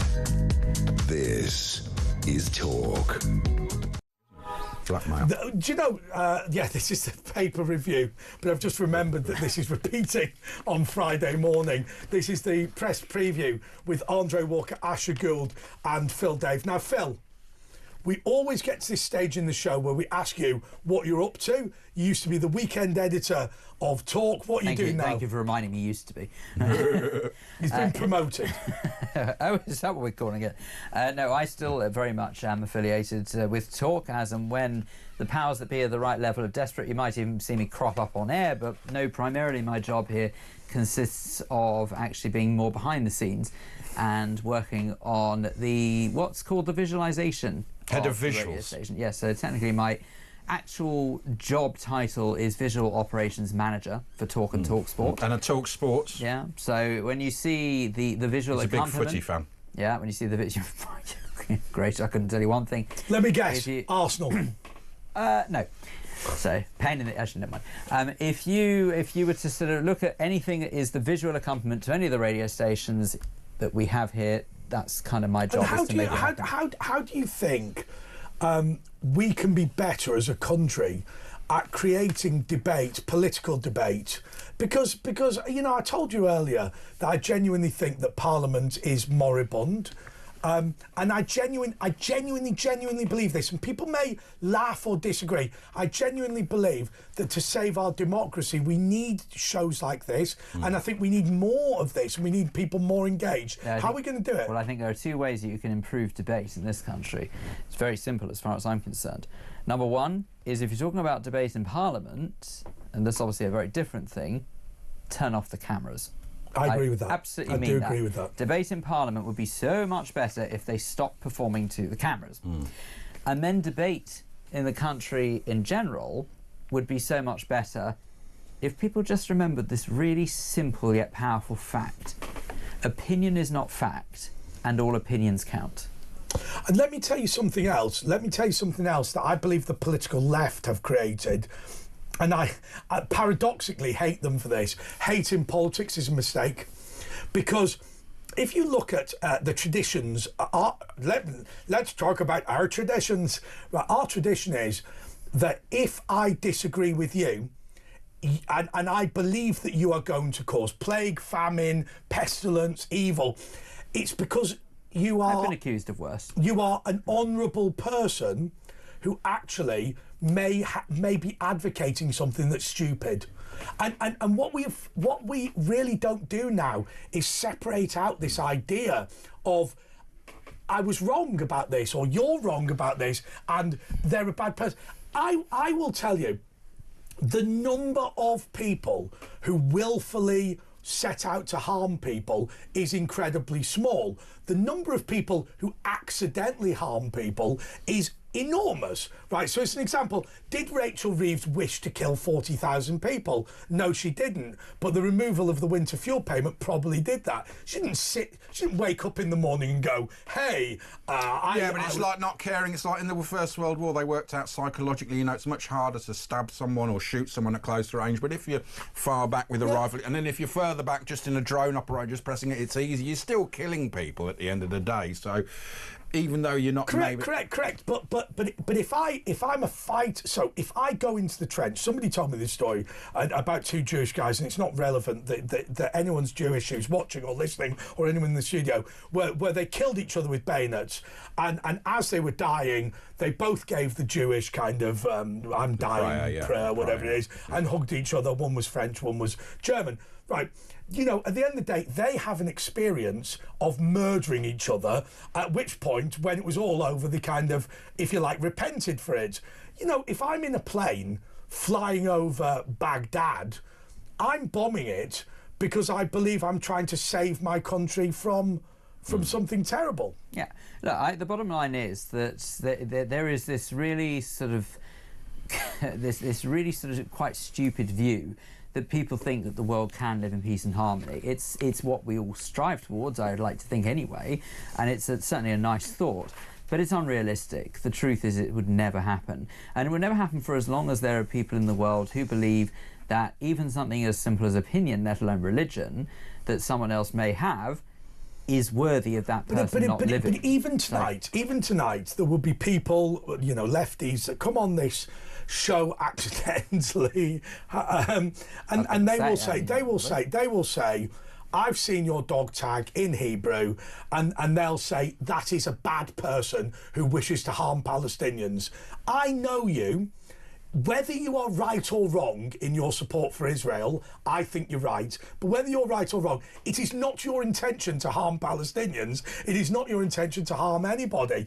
And so I can sit here and say, you're wrong in your view if I believe that, but that doesn't make you a bad person. No, but that's my point, is that just it doesn't make me a bad person, but there will be some who believe that it makes me so bad that I am worthy of being killed. It mainly comes from the left, that does, obviously. Look, I mean, the upshot is, I think that if people think religion is the root of all evil, I think we haven't seen anything yet. I actually believe that what's going to be even worse than that is that as we see more and more religion being ebbed away in this country, bless you, as much as is he allergic? Just keep going. Yeah. As we see that religion is being ebbed away in this country, I actually think that what we're then going to see take over is political opinion, and we're kind of seeing it anyway, is people who have really super strong political opinions don't necessarily follow religion, but they believe so virulently in their political beliefs that they are using that as justification to cause harm to others. Asher's going to get upset now because you know how, like, this is meant to be a paper review. Yeah. I have diverted it away. That's all right. No, don't worry about it. Let's start the iPaper. UK water boss bonuses finally banned amid public anger at sewage scandal, and of course Thames Water had withdrawal of some investments. Another story here: UK to station military officials in Finland for Russian troops massed near border. So, we're going to go. It's World War III. What's Starmer doing? I mean, is he just trying to disguise other things? I mean, what were those 3 or 4 Ukrainian? Although we can't talk about that, but what's going on here? Well, what upsets me is that it's very, very clear what the problem is, isn't it? The system does not allow you to govern. Keir Starmer is literally, as David Starkey said earlier, Keir Starmer is literally defending the system to a hilt that is preventing him being a successful Prime Minister. We have made such a mess in this country of the political system and infrastructure. Tony Blair started. Absolutely. Well, maybe before that. But well, I think he was the main one who said it. I mean, apart from anything, I mean, the worst offence that Blair ever did. People say it was the war in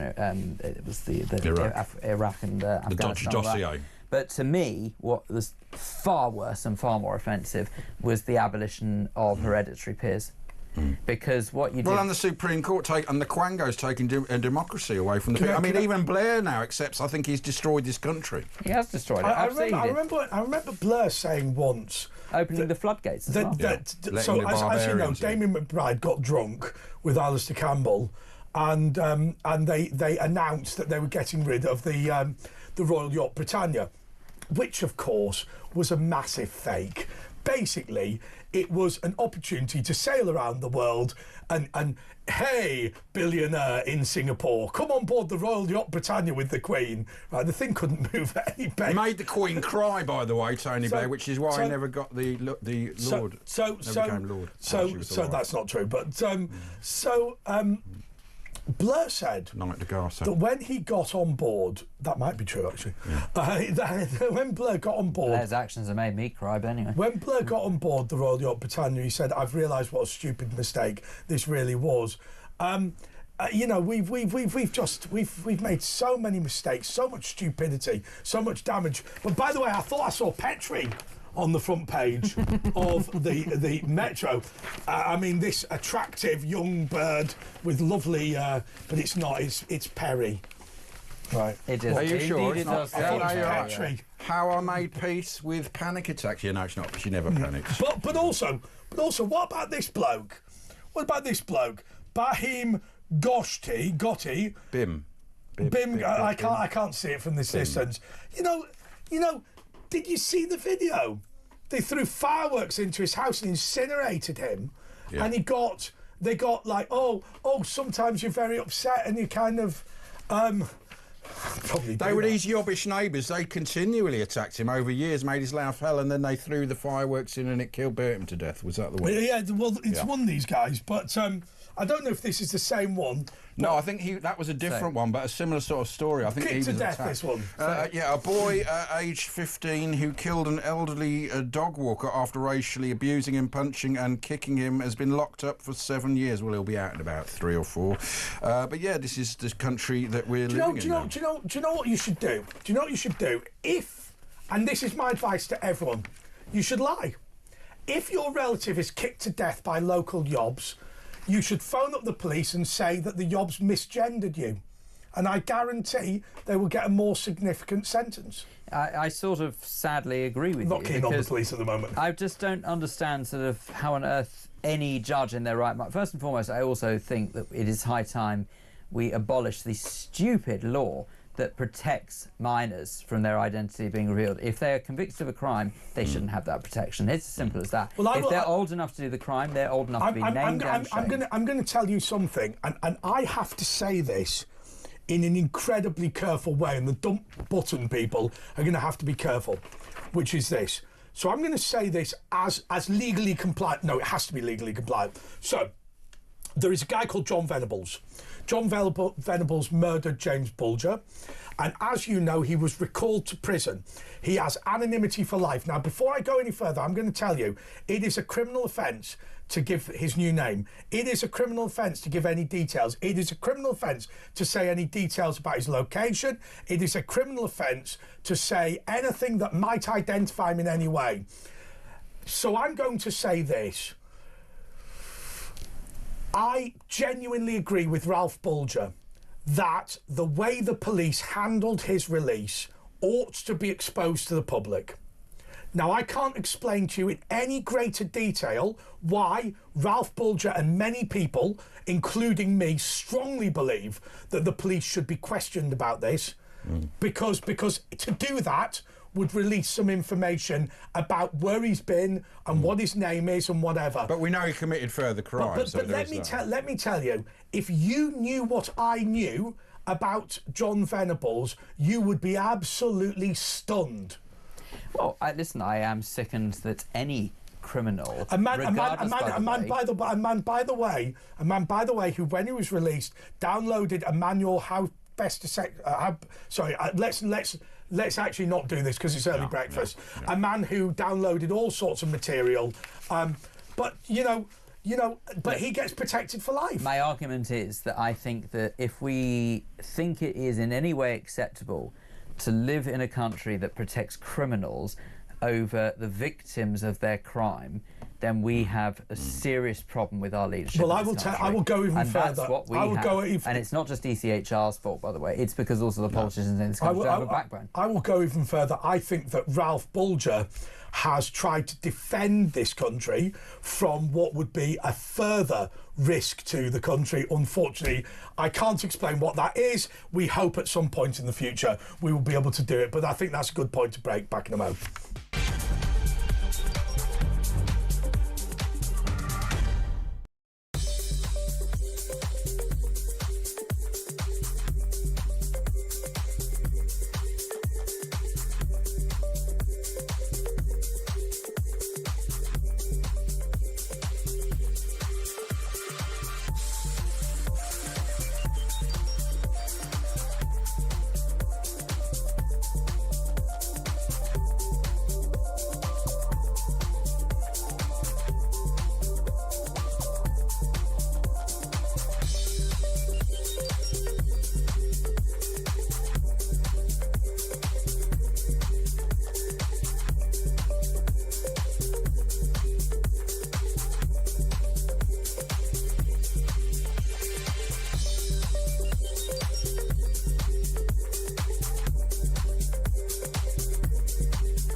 Across the UK, on DAB+, on your smart speaker, on your smart TV, and on your side. This is Talk. Yeah, it's Andre and Ash. We got Phil David doing the papers, and Mike Graham is at the window. Look there. Oh, Michael Fabricant's popped in. No, it's not. It's Phil Dave with a wig, a ginger wig. I think he looks great. This is his actual what he used to look like in real life. No, he didn't. He had a comb over from all sides. He looked like Peter Swales from Manchester. He looked a bit like Jamie Oliver as well. Producer Chuck, do I have to keep this on? Yes. What is yeah, for the last few minutes, you've got to keep it on as part of the... I don't even know why I'm wearing this. I was just, honestly, Chuck it looks great. Chuck came in... I'm really sorry if you're listening to this and you can't actually... He's got a ginger wig on. It goes well with the grey suit, though. I think the ginger and the grey, it's... Producer Chuck came in during the break and he just sort of shoved a wig on me, but didn't say why. Do you know what I like? I like, and I know Daily Express is always patriotic and whatever, but one of the last men to go to D-Day, to go to northern France, is commemorated. What a good bloke. 81 years ago it was, D-Day. Dan Turrell, 99... at the graves of his fallen comrades in Normandy. And they died. He's, well, he must be nearly 100 or over 100. His mates died at 19 and 29, and he's had a whole life. And it must be hell, you know, you see these guys crying, even like at 100-odd years old, it still comes back to them, doesn't it? And look what we're doing. I mean, the other day, we had to avoid... We had a sort of flotilla for the evacuations, and they had to move it out the way to let migrants on a rubber boat in. You know what I mean? They had to move that. Well, you get rubber burns. Is he a Scottish poet? Yeah, but I mean, there was 1,200 the other day. But yeah, there's not many of these guys left, are there? Daily Mail. Russia blames UK for drone attack on jets. Now, you know, he's starting to lash out a bit because they lost about 15% of their nuclear arsenal and capabilities the other day from just a few drones released out the ceiling of a truck. What an incredible... It reminded me of the sort of pager attack that Mossad, but it's changed the whole type of warfare that you can just fire a 400-pound drone and destroy a 10 million pound tank or a 330 million pound bomber jet. It actually, Phil, I think that there's a element here of mutually assured destruction. In the old days, mutually assured destruction was a nuclear weapon. The Israelis started it with the pagers, which is forget whether it's pagers, forget whether it's drones, forget whether it's vans, forget whether it... I can put assets into your community and I can blow you up, right? I will tell you something. You know, Iran has come to the negotiating table because of exploding pagers. So in the old days, Israel, yeah, okay, they could defend themselves, but they can't hit Hezbollah. Now they can hit them. Ukraine have taken it a step further. One of these bases, part of the triad of a nuclear power, the triad is sea, land and air. The air is the least important. But one of that nuclear triad on the border of Mongolia was taken out. That is as far from Ukraine as probably, I'm guessing, Rio de Janeiro is from London. But all they needed to do was get the truck in there, a few hundred miles from there, or not even that, a few miles, and then you press the button, it automatically opened the ceiling of the truck, the drones went out, and then actually the truck exploded. But I also saw footage, I mean, the Russians will deny this, that a nuclear submarine was hit. There was one, I think it might have been... I wholeheartedly believe that what we're seeing is, in this country, by the way, is actually sort of the purpose why a lot of people are coming over here illegally. I think they're plants. I think they're a major threat to our security. Sleeper cells. We've already seen... we've seen things... and purposes... Yeah. This country is day in, day out being invaded. Well, why, if you're a terrorist country and you go, well, how are we going to get our operatives? Oh, just send them in on a dinghy. They must have hundreds in here now. Yeah, and then they'll treat them in hotels. They'll put them up in hotels. I remember, I think I've been unplugged. Have I been unplugged? No, you're else? Right. Okay. If I remember going to a press gallery meeting with, I forget who it was, but somebody who was a Foreign Office minister, and I said, how long would it take the Islamic State to put a battalion on the beaches of Dover? And the minister said, unfortunately, one battalion arrives, if they were all terrorists, which they're not, one battalion per day arrives in Italy. And we think that if the Islamic State were to infiltrate the United Kingdom, it would probably take them to maybe 3 or 4 weeks per battalion to land them. Britain is facing, and this is the first time in its history, an invasion in which the Royal Navy is picking up the invaders and bringing them here. Opening the gates to barbarians. We're paying them to be here. Couldn't agree more. I don't. There's nothing I can say to argue that, because it's true. In any other point in time in our great history, that would have been classed as an invasion. Yes. The only reason that it is not an invasion now is because we have a lot of soppy lefties who seem to be running many aspects of this country, whether it's politics, whether it's media, whatever it may be, and they are far too afraid to call it for what it is. We are being invaded. And this is now the Islamist main play, because they're getting kicked out of the United Arab Emirates, and rich Arabs aren't sending their kids to private schools anymore in this country because they're worried they'll be radicalised. So we are now the centre in Europe by miles of, forget France, we've got it a lot worse than France have. I mean, I think they ask some Muslims there, do you feel French or do you put Islam before it? And only about 48% put Islam before. Here it was about 78%. I mean, we've got it. Yeah. I'm surprised it's that little. Oh, yeah. Reeves hit back. This is the Independent. Reeves hits back. My spending plans are right choices. Writing in the Independent, Chancellor reveals sense of injustice on free school meals driven by her own lessons in prefab classrooms, and insists a spending review will help Britain's least well off. Rachel Thieves has hit back against her critics in Labour in a passionate defence of her economic policy as she fends off a cabinet backlash over a spending review. Labour heavyweights, including No-Brainer Rayner and Home Secretary Yvette Cooper, have stalled on agreeing settlements with the Treasury, accusing the Chancellor of opposing cuts to public services. She's also fell out with... They're not likely, or I should say more to the point, Rachel Reeves is not very likely to turn around and say anything other than her spending plans are the right choices. But it's fascinating how she seems to be one of the few people who think that. Can I ask you this question? Rachel Reeves, obviously, and Angela Rayner in a competition to take over from Keir Starmer. I read this as it's battle. Labour don't know how to have female leaders. It's a battle for who's the biggest moron.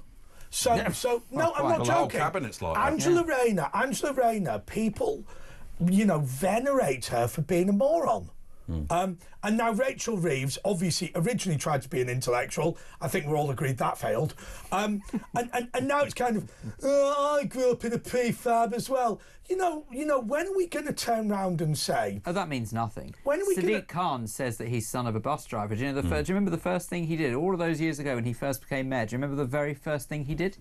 He sacked bus conductors. Well, listen, I mean, I don't know if I'm not allowed to make this song because but we all remember the Ding Ding song from the 1970s. It was a joke about the fact.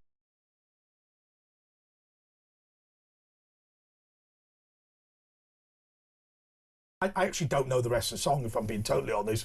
But it's probably a good thing because you don't know the accent either. Well, no, but I'm not intending. But we all heard that thing.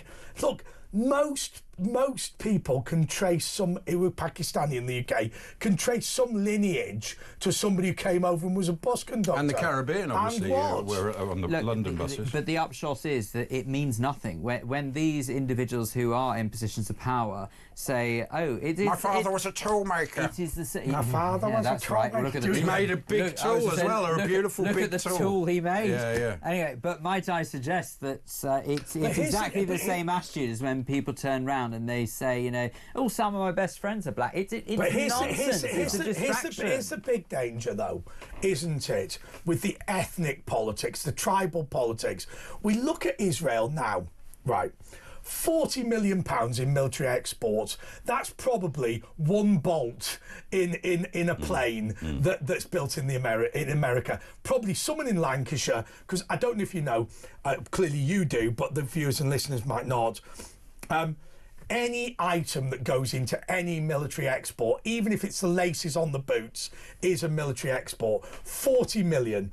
Oh, let's stop doing it. What damage, in order to placate the Islamists in Parliament, and they are Islamists, what damage to small engineering companies in Lancashire who are making that screw, you know, what damage?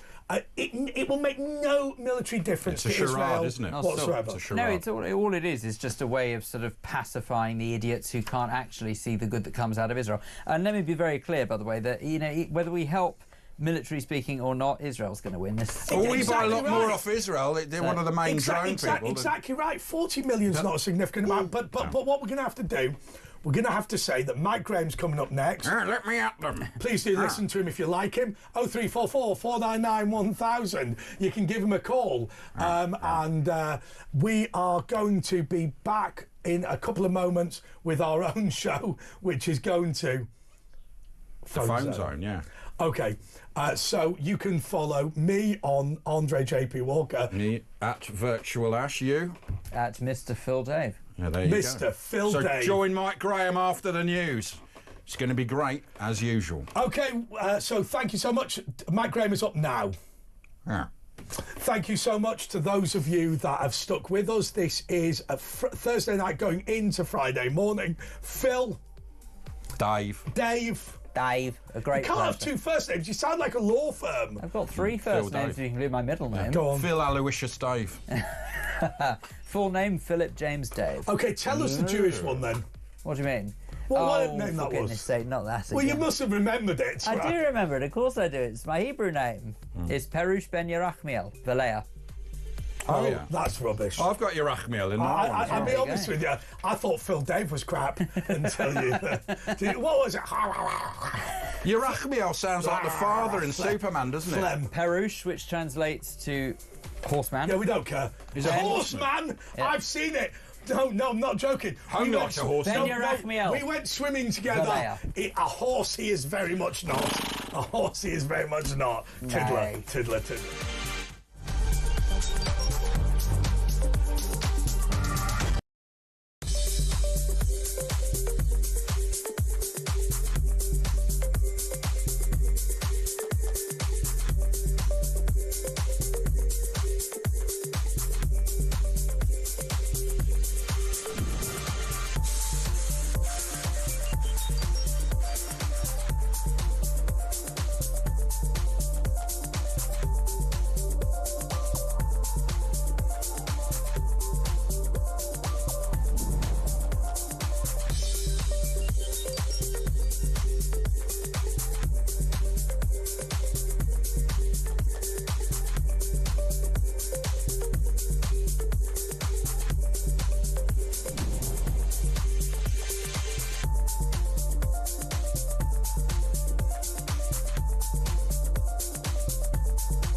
Across the UK, on DAB+, on your smart speaker, on your smart TV, and on your side. This is Talk.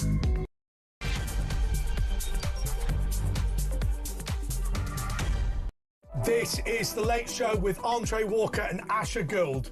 And should I tell them right now? What? About what happened to me on Sunday? Yeah, go on. Well, I don't know. What happened to you? Okay, so on Sunday, I decided to... No, I'll tell you what we're going to do. You keep it for after the break. Keep it for after the break. But give us a ring, 03444991000, because it's all about your calls now. Should we start? Cindy is in Michigan. Cindy, you're on talk. Howdy doody, good afternoon, evening. My God! How are you? You're welcome. Oh my God, you're amazing. By the way, Cindy, I ghost wrote. Yes. Cindy, I ghost wrote an article for David Hasselhoff, and somebody said, how can you ghost write an article for David Hasselhoff? And what I did was I wrote it sensibly and then exchanged every single descriptive word for awesome. And it was like, hey, I had an awesome time. I met so many awesome people. Yeah, but he's the man that brought down the Berlin Wall and got rid of communism, if you remember that fateful day in East Germany. Tubular. That's so radical. Oh, it's awesome. Have you ever seen Extreme Makeover Home Edition? You guys, you have an awesome family, and it's awesome what you're doing, and it's awesome. Oh, awesome is not picking up dog poo as a police officer, right? Like awesome. Awesome is Cindy? More. Too much. It's just too much. But I do want to say, I love when Dave makes his appearances. His name's Phil. I've just ruined that for him. Phil Dave. I've just ruined it for him. Not Dave. I just called him by his last name. I'm sorry, Phil. So when Dave did that, what did Dave say? Dave. They've named him after Phil. His name's Dave. Hi. So what's going on, Cindy? You wanted to talk about the burka ban. Do you have that problem in Michigan? Yes. You know what? I don't see where I live. I haven't seen a burka. Okay, but I know close to me in Dearborn, Michigan, which is 3 hours away. Which I haven't been there yet, but I do want to go travel over there. Gould, Michigan. Sure it's around. But they've actually set up whole Islamic towns in America. I don't know about in Gould, Michigan would be weird. Did you hear about that guy the guy that threw the petrol bombs on the Jewish people who were just sort of demonstrating, saying give the hostages back? His family they're on a plane being deported, and that's the strong message Trump's putting out. They were overstaying their visa, and he's just and they're straight out already. Fantastic. Well, about the burqa, I feel that it's just a worldwide symbol of oppression, the oppression of women. And also it's dangerous. When you have your total face covered, you don't know. Could you be a man? Well, we've had terrorists use it to hide and go all the way from London to Birmingham. I mean, a 6'2" woman it was. Well, it was a man, really, but a burqa hides everything. Right, and the oppression goes against what British people stand for, and Americans. We don't stand for oppression. Cindy, can I ask you this question? Look, I love you calling it, and there was something that I got wrong, I think, last week, which is about, Robert Jenrick worrying about people getting onto the train system without a proper ticket. And what a lot of female friends of mine said to me was, Andre, what you have to understand is when women get on a train, they want to know they're secure, or on a bus or on a coach or whatever. I know there's a lot more public transport in Britain. But what they said was, listen, if we are not sure who this person is, if we can't see their face because they've got a hoodie, if they haven't properly clicked in, so we haven't got their credit card details, it's not that we're frightened on the train. We won't get on it. And so that confines us to our own homes only during daylight hours. Are we getting this wrong, Cindy? Do we think that this is a religious issue, a political issue, when it's actually a woman's safety issue? I think it's all three, really. I think it's more of a safety issue. Well, we've seen I see at night. I'm telling you, I have a trip coming up, and I'm worried. Like, well, you should be, yeah. I'm a little bit leery, but I want to go because I can't take my husband because. But will you go out? You're coming here, aren't you? Will you go out at night? I mean, I see people with COVID masks on, and they're obviously up to no good. It's just young blokes with hoodies on, and they're covering themselves up because they're obviously ne'er-do-wells who are going to go and commit a crime. I love the phrase ne'er-do-wells. Well, I'm gonna make myself go out because what's the use of staying in a hotel room? Yeah, but you've got to be safe. Make sure you're safe because it is dangerous. I'll tell you what would be amazing. I'll tell you what would be amazing is if you got, obviously, you only need to get your phone. And so if you do it, and by the way, this goes for everybody else, if you put your phone what's called landscape rather than portrait and just film what's going on, you know, you can send it to us. And that would be amazing. I'll tell you what would be amazing is if you did your own little experiment, not perhaps in the tourist areas, but just walking around. Now, obviously, we can't encourage you to do anything dangerous. Don't do anything dangerous. But just how happy you feel walking about in what should be the safe areas of Britain. Because at the end of the day, you know, an American tourist should not be in anywhere dangerous at all. But our most exclusive hotels on Park Lane now, it's dangerous at night because you've got loads of people just living in tents on the central reservoir. Yeah, do you know what? I gave my dad, I had a Rolex. I gave it to my dad. He said, do you think it's dangerous to wear it? I said, not in Wigan. Nobody's going to... You can't wear a nice watch in London. No, you can't. Wear the fake one. Yeah, I don't... Well, even a fake one's dangerous because they think it's real. I mean, I know there was a guy killed at the end of my road. They thought he had a Rolex on. It was a fake. It was too late. He's dead now. So, you know, you just can't... Yeah, it's same here in America. You know, you got to watch where you go, wherever you go in the world, right? Yeah. You just have to be alert. And I have a sense about me where the good thing about me is when I walk like an Egyptian. I used to live in a hood. I walk like an Egyptian. Yeah. You used to live in the hood?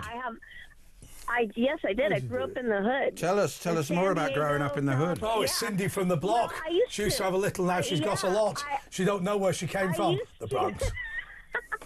I used to have to walk about a 15-minute walk from the bus stop at night after work. It was a 15-minute walk. There were no street lights, nothing, and cars would slow down.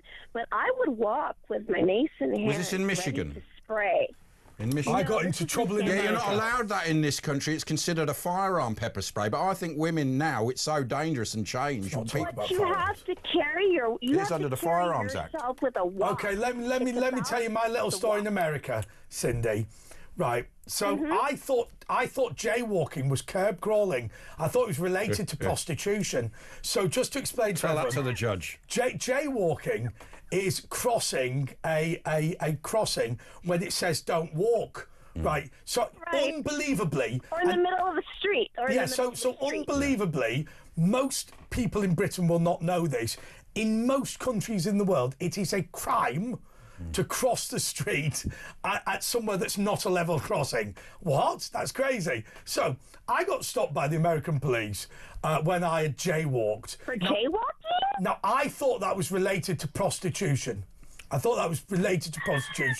Right, so I walked in front of them. They had to pull up. I walked across the street, and they stopped me and they said, "You're jaywalking." So I went, "How dare you?" and sort of boomed out this big complaint.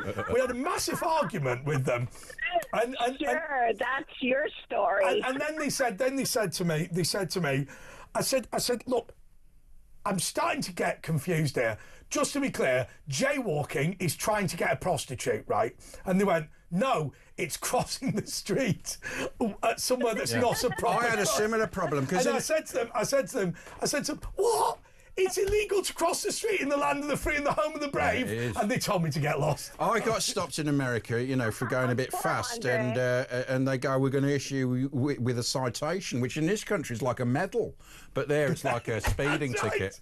That's right, a citation. Oh, great, I'm getting honoured. Hard for you.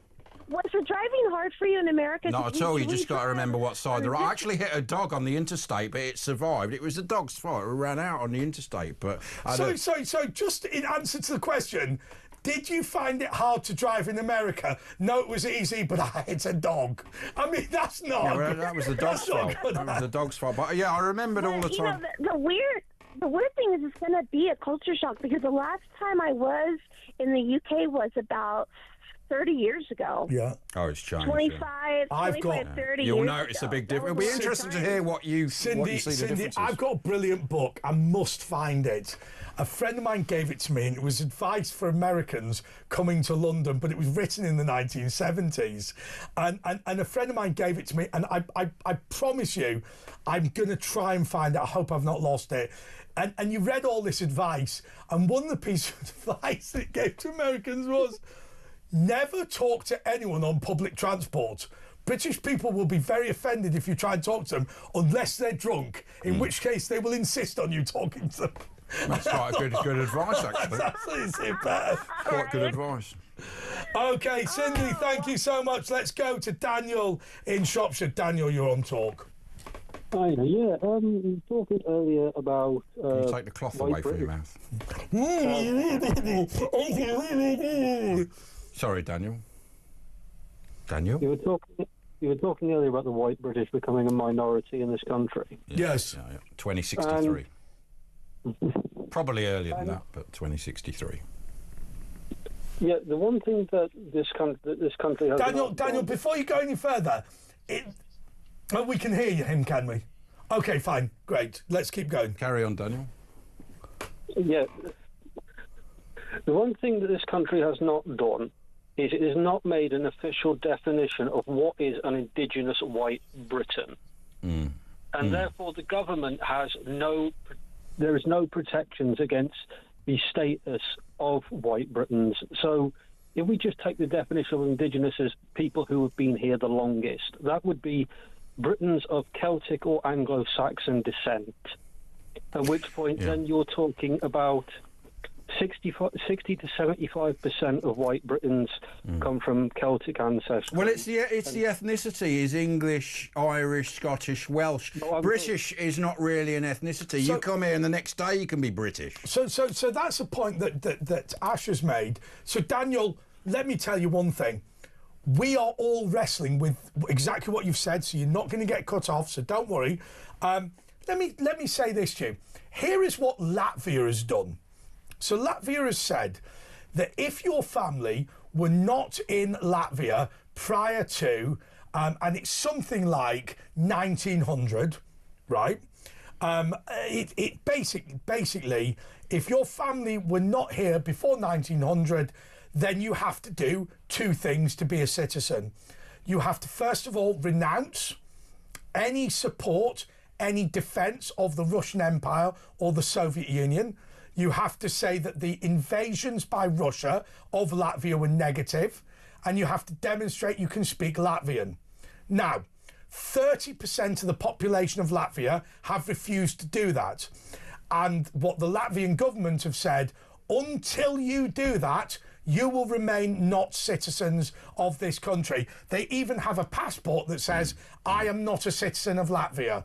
Now, the reason the Latvians have done that is, and people are going to say, Christ, that's really extreme. But what they've said is, look, we are a country that has been deliberately populated by people who are voting against the government in Riga, whose aim and objective is to destroy Latvian independence. They hate us. If they swear that they are genuine Latvians, and of course they can all speak the Latvian language, by the way, but if they swear they can genuinely speak Latvian and are genuine Latvians, then they can be citizens. Otherwise, they do retain their right to live in the country, but they can't vote. What do you say to that? Well, what I would say to it is, I think we are looking at the question of should the white British be a minority in their country. Yes. We're looking at that question the wrong way round. Okay. And what I mean by that is, is it ethical to make white indigenous Britons, those of Celtic and Anglo-Saxon descent, bearing in mind I'll tell you what we could do, Daniel. We've asked you a series of really important questions. I think you're a brilliant caller. I think this is a really important thing. Why don't we go to a break, Daniel? You're going to have 2 or 3 minutes to compose yourself, and we'll come straight back.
across the UK, on DAB+, on your smart speaker, on your smart TV, and on your side.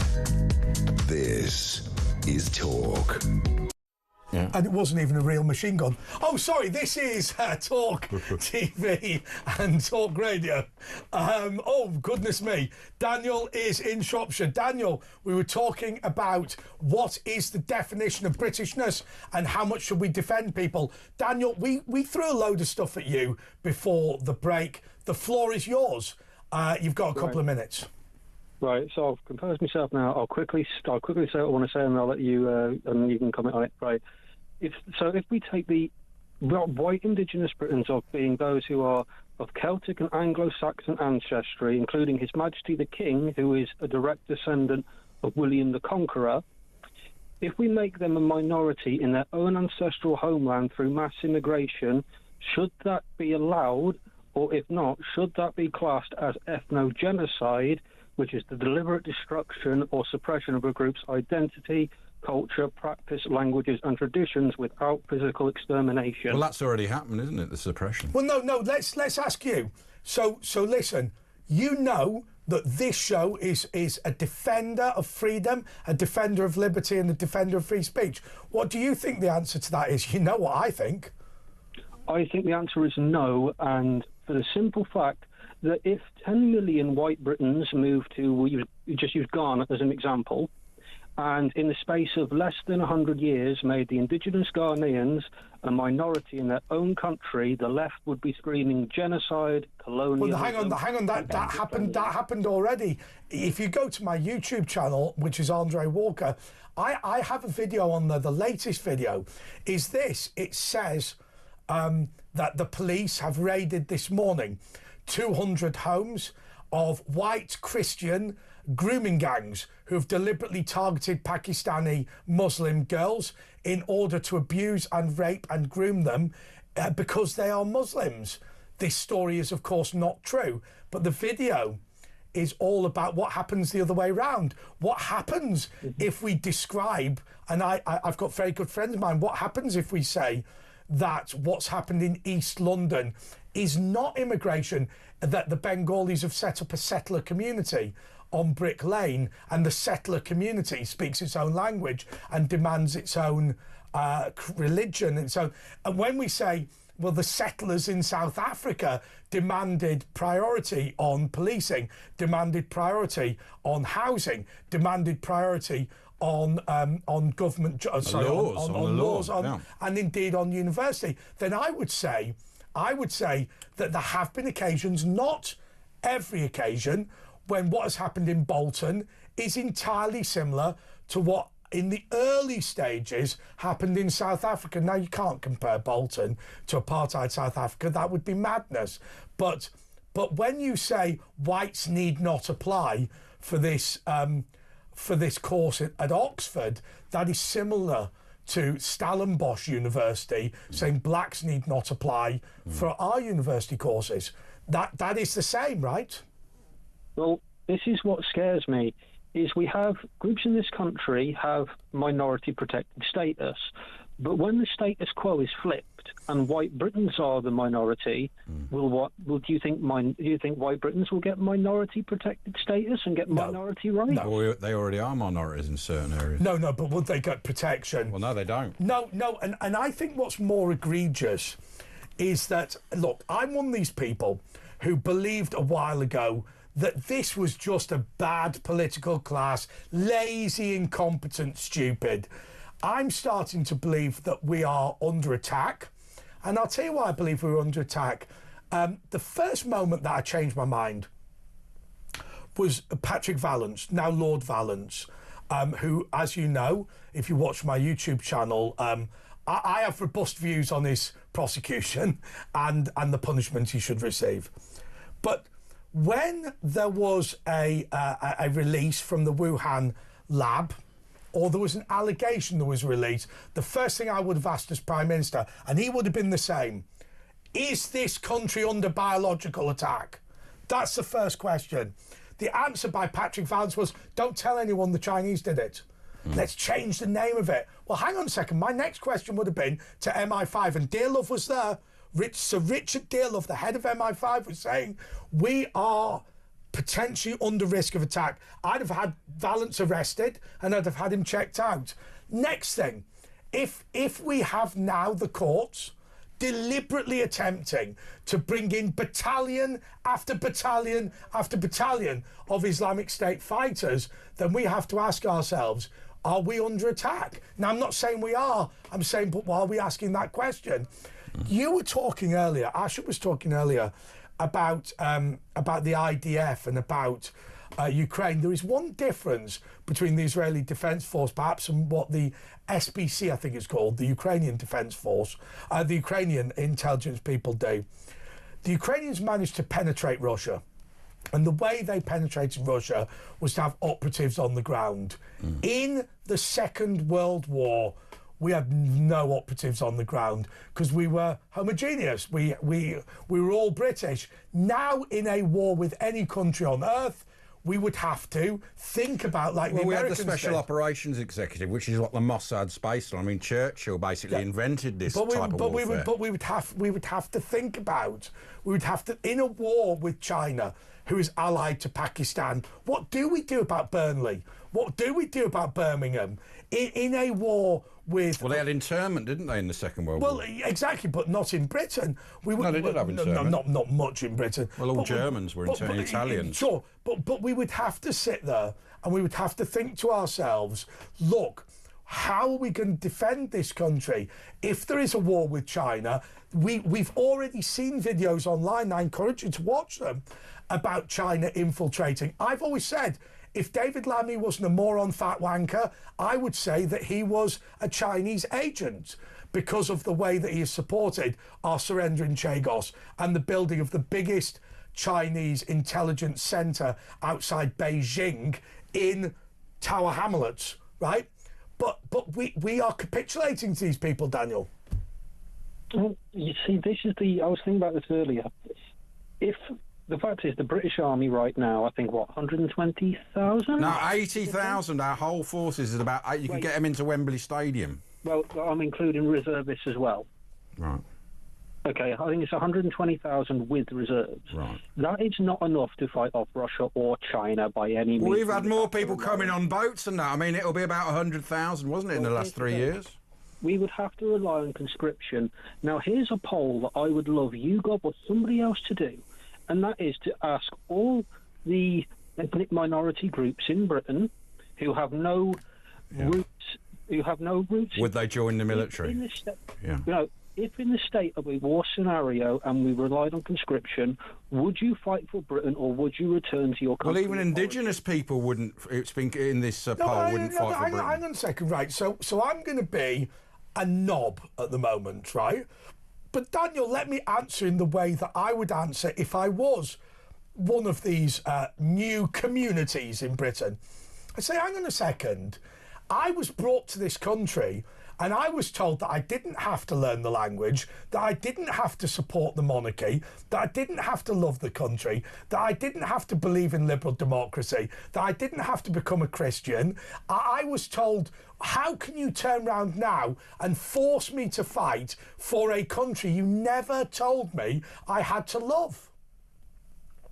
Well, this is the thing. It is about, there is a sense of, how can I put it, ancestral blood loyalty to this country. There's a great, I think it was David Starkey who actually said, there's a sense you get of being British, of when you stand in Westminster Abbey and you get that sense of this, you're walking in the footsteps of your ancestors. Yeah. And people who have come in the past 20, 30 years, they don't have. There's a reason, Daniel. It's really funny. I was speaking to a friend of mine, really good friend of mine, who's a Pakistani Muslim, born in Pakistan, and he said it's really interesting when you watch all these royal occasions and whatever, you see very, very few. Now remember, London, certain boroughs in London are majority black. You see very, very few non-white faces. Now you will see, you will see Caribbeans and people like that, but bluntly, if you go, oh my God, what is the percentage of the ethnic minority population of London? It's what? 60% in some areas, it falls to 30% in others. Okay, if you watch Royal Occasions, you will see that it's a massively predominantly white thing. And the reason is really simple, he said, because that's your tradition, not mine. He said, if you go to Keighley, to a mosque, and talk about who is Prince Edward, most people won't know. What they'll see is they'll see a coin or a banknote, and less so now, but they don't know who these people are. He said, when I grew up, I didn't know who the Queen's husband was. I had no knowledge of what a duke was or what a knighthood was, because it's not my community. My community is very interested in Mecca, obviously, as Muslims, very interested in what takes place in Pakistan, which is why you've seen members of Parliament, British members of Parliament in Birmingham, much more interested in a airport in Pakistan, which more of them signed up to, than went to a meeting about cleaning the streets and the blasphemy of Birmingham. law, the blasphemy laws as well. That's their world. Now, I swear down to you, there is nothing wrong with your world being, I don't know, reggae music, jerk chicken, and the history of the slave trade. I've got no problem with that. And I've got no problem with your history being, you know, the Prophet Muhammad, peace be upon him, and and perhaps a mosque, and all those things that happen in Pakistan. But at the end of the day, my tradition is a history of freedom. Mine is the Magna Carta. Mine is liberal democracy. Mine is defence of the realm, and mine is having a hereditary system of governance in this country. Mine is the counties. Mine is the belief in different accents from different places. If you don't engage with that, that's fine. Just live in Pakistan. Yeah, but they'll stay here, become MPs, and then you've got sectarian voting, which is what we've got. You see, this is why I did try calling you last week, but I think my connection was really bad. I highly suggest, if you haven't read it already, read the 2025 report that Macron issued about the Muslim Brotherhood's impact on France, because I tell you what, it is terrifying. And the fact that in that report they found that that Great Britain is labelled as an advanced outpost of the Muslim Brotherhood. Let me tell you this, Daniel. We're going to have to go now. But let me tell you something. We are a supporter of terrorism in this country. The Muslim Brotherhood and other Islamic and jihadist groups have received succour from this country for far too long. And I don't care. I don't care what you think about the French, this local rivalry between two neighbouring countries. You know, when Algerian and Moroccan terrorists were blowing up Paris, we were giving them a hideout. We were ignoring the begging of the French to deal with it. And I will say something else. When the SAS slaughtered those evil scumbags in Gibraltar, the Spanish assisted us with that. Did we give the Spanish any assistance whatsoever with the Islamic terrorism that was being planned in London? No, we did not. Hypocritical. More next.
across the UK, on DAB+, on your smart speaker, on your smart TV, and on your side.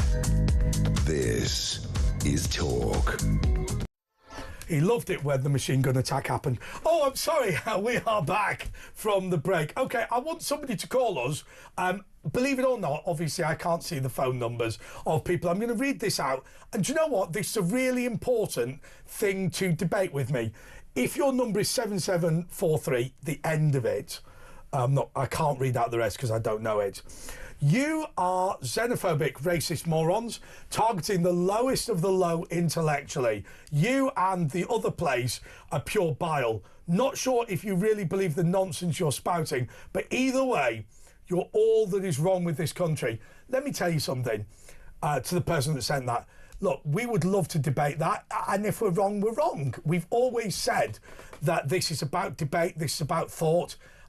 If you phone up, you just need to say that you're the person that says that we're racist morons, and we'll put it straight through, simply because you have a right to say that, and we have a duty to to respond. The low intellectually. I mean, we had Professor Dave Starkey on earlier. I don't think he's talking about David Starkey. Okay, so let's go for Ken in London. Good morning, gentlemen. Morning. Yesterday, I took part, I was present at Houses of Parliament in London, the seat of power, totally surrounded by thousands and thousands of Jew haters and supporters of Islamist Hamas terrorism. Well, that's every Saturday, isn't it? That's most Saturdays. Yes. Surrounded. What, they were specifically talking to you, were they, Ken? Well, I was there preaching the gospel. And what did they say? I'm telling you what was manifest.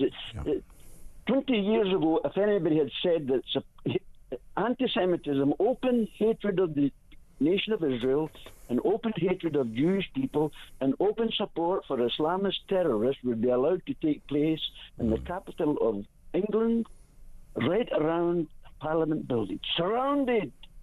Well, we already had Professor Lindsay call off a vote because he was scared of Islamists outside and a mob outside. It's actually subverted our democracy, and everyone just carried on as usual, like nothing had happened. Well, when I was at that meeting, that protest, there was a very united chanting of Free Palestine. Well, we all agree with that. Free Palestine, get rid of Hamas and get them free. Absolutely right. But what they were only partly saying their agenda. They should be saying Free Palestine from Jews. Yeah, that's really what the issue is. But they can't say that, and they normally just say Zionists as a sort of code word. Of course they can't say that. But when I was walking past them, I was pretty upset about the hatred of it, and I was shouting out, free Gaza from Hamas. Fantastic. As I walked past. Yeah. And they get angry. The anger was spewing out of them. Thankfully, God protected me. But did the police come up to you and say you can't be open, you know, you've got to be taken away for your own safety? They know already. They know already to be careful because Ken will open his mouth. They won't bully Ken because Ken is not... tough is the wrong word because tough suggests violence, but Ken will not back down. They'll bully the ordinary people, not him. Yeah. No, but it's not a matter of... I appreciate what you're saying there, Andre, but it's not a matter of that.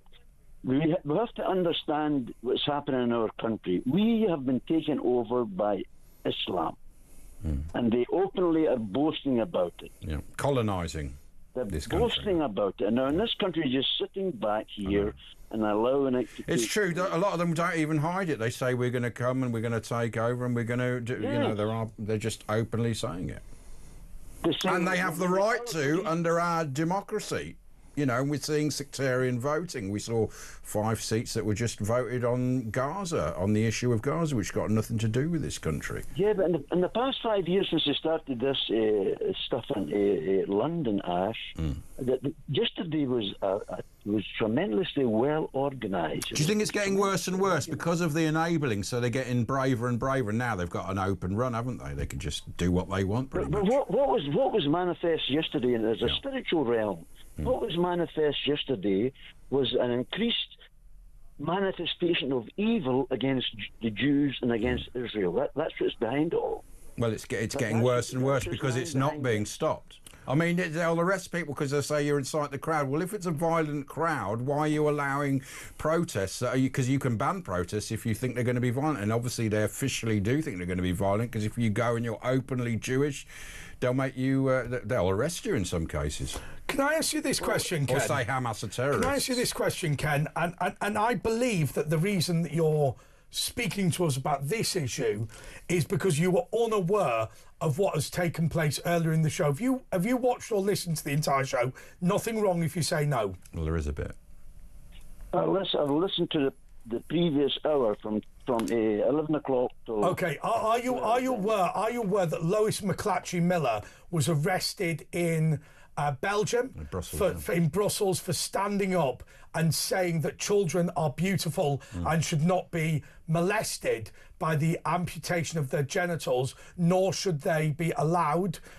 She disagreed with saying she protested. She held up a sign saying... She was giving out leaflets, got surrounded by people dressed in black with hoods on and their faces covered. Antifa demanded her arrest, and she was arrested.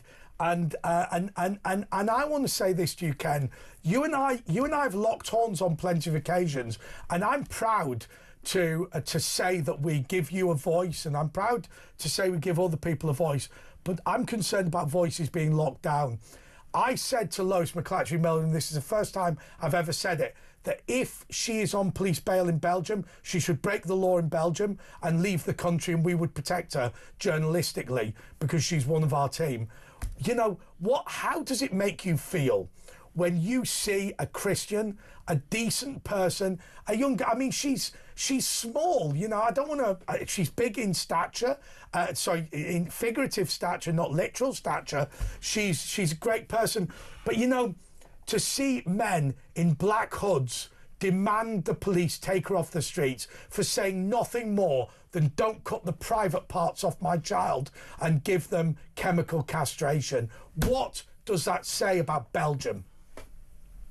Well, Belgium is, I've read, is the most ungodly, unchristian nation in Europe. But what's happening here, Andre, is this. We've said this before. You've even mentioned it before. I think you and I agree on this. The reason why our country is on the highway to hell is very clear. It's because we have departed and rejected the gospel of Jesus Christ, the Bible, and our Christian heritage, and especially in the Houses of Parliament. Around the Houses of Parliament, carved in stone, is the Lord's Prayer. I'm sorry. I'm going to have to pull you up on that. You know, I understand why you're calling here, but this generic response, I don't think reflects the severity of the situation. You're a good guy. You're an experienced guy. What should the British government be saying tonight to the government of Belgium about this? Well, of course, they need to raise a complaint, but there's no real moral backbone behind our government, in my opinion. Here's a thought.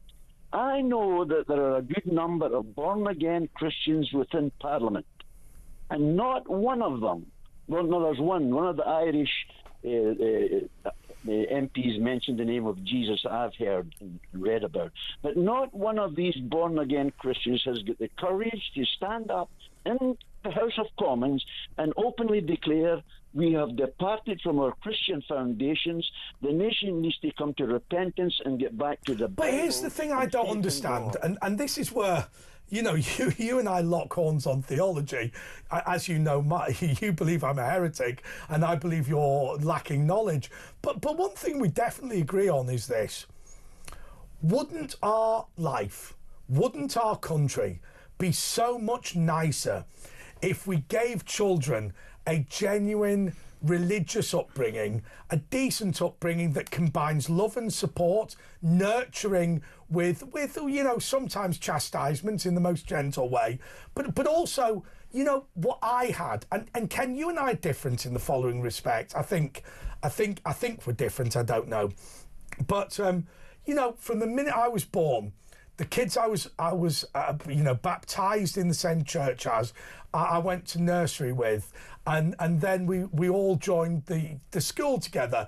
Then we're in the Cubs together, or the Beavers, it's the little ones, and then the Cubs and the Scouts, and we all did our first Holy Communion together, and we were all. Now I appreciate that Catholicism is not your section of Christianity, but we all grew up in a loving and supporting, not just Christian family, but Christian community. Now, other people will have Hindu and Sikh and Muslim things, but I think that, and Jewish, no doubt, but that sense of community, even if you're a complete atheist, surely everybody must agree that sense of community is important to protect. But it's all split now. There's such a schism in society. This is why I'm jealous. Or I think we should all be jealous of perhaps the Catholic and particularly the Jewish community, because the Jewish community have managed to retain that. But here's a thought for you. Yes. Ken's final thought. If we claim to believe in God, and we don't believe the Bible is the Word of God, then our claim is false. And I would encourage you and every listener to go on the Google and ask this question on Google: what is born again? That's the question. Go on Google tonight, tomorrow, whenever it's suitable, and ask that question: what is born again? What is born again? It's a very straightforward question. Fake religious denomination. The answer from the Bible. Hold on, what is born again? It's a fake religious denomination. Right, she'll say in a minute. That's not about a religious denomination. It's what Jesus says. To a personal religious experience where someone feels they have been spiritually reborn, often associated with Christianity. It doesn't refer to a fake religious denomination. If you have any more questions or need clarification, feel free to ask. Thanks, Bubbler. Very good. Now, there's much more to it than that. But I'm just encouraging you to check this out. I'll tell you why. Because Jesus. Yeah, but can I ask you this question? Can I answer this question? No, Ken, you've had a lot of time. I want to ask you this question. If Lois McClatchy Miller needed to be evacuated from Belgium, would you drive the car if I picked her up? You need a boat. I would need to think about that, Andre. So you wouldn't rescue a Christian, but hang on a second. You wouldn't break the law to rescue a Christian from a country that has been taken over by a mob. Well, I would have to find out more about it before I could commit to that. But be too late by that time. Cut him off. More next. Too late.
Across the UK, on DAB+, on your smart speaker, on your smart TV, and on your side.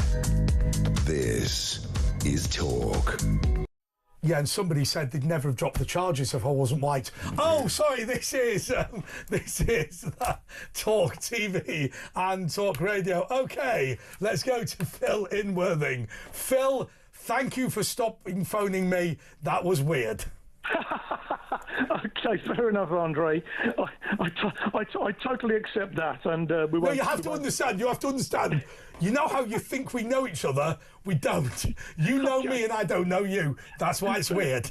I understand the difference, right? Can I tell you something? And I will admit this to all of you. I got really drunk the other night, and Talk give me a driver, and if I exceed the mileage, I can pay him privately to do it. Yeah. I got everyone in the car and said, let's go to Nigel Farage's house and have a drink with him. Right, now I've got his address and you don't. I did turn up at his house at 1 a.m, demanding we all go to the pub, and basically he just told me to F off. He did that by text. Was the pub open? Was it? So we've all done it. We've all done it, Phil. But moving on. The reason I'm calling, gentlemen, as usual, I normally have a really, a politically sort of point to make or something like that. But the reason I'm calling tonight is to defend the channel. You know, you had the guts earlier, Andre. Brilliant show, by the way, tonight. Again, as usual, Ash and Andre. But it was the guts to read out somebody who criticised the programme earlier. That text from the guy that you read out. I mean, if that doesn't prove that you're a freedom of expression and freedom of political I'll tell you what upsets me, Phil. I'll tell you what bothers me. We often get calls, so as you can imagine, what I'm looking. Funny, I'd love you to be able to see what I can see. In fact, what I might do is, just to make it really easy, I'm actually going to make a video that you can get on the Andre Walker channel. On my Twitter. So what I'll do is I'll film what you can see. What I can see. Now, what you can see here, now people will disappear, but you can see over here, there's a whole team of people checking phone calls, and you can see all this stuff that's going on.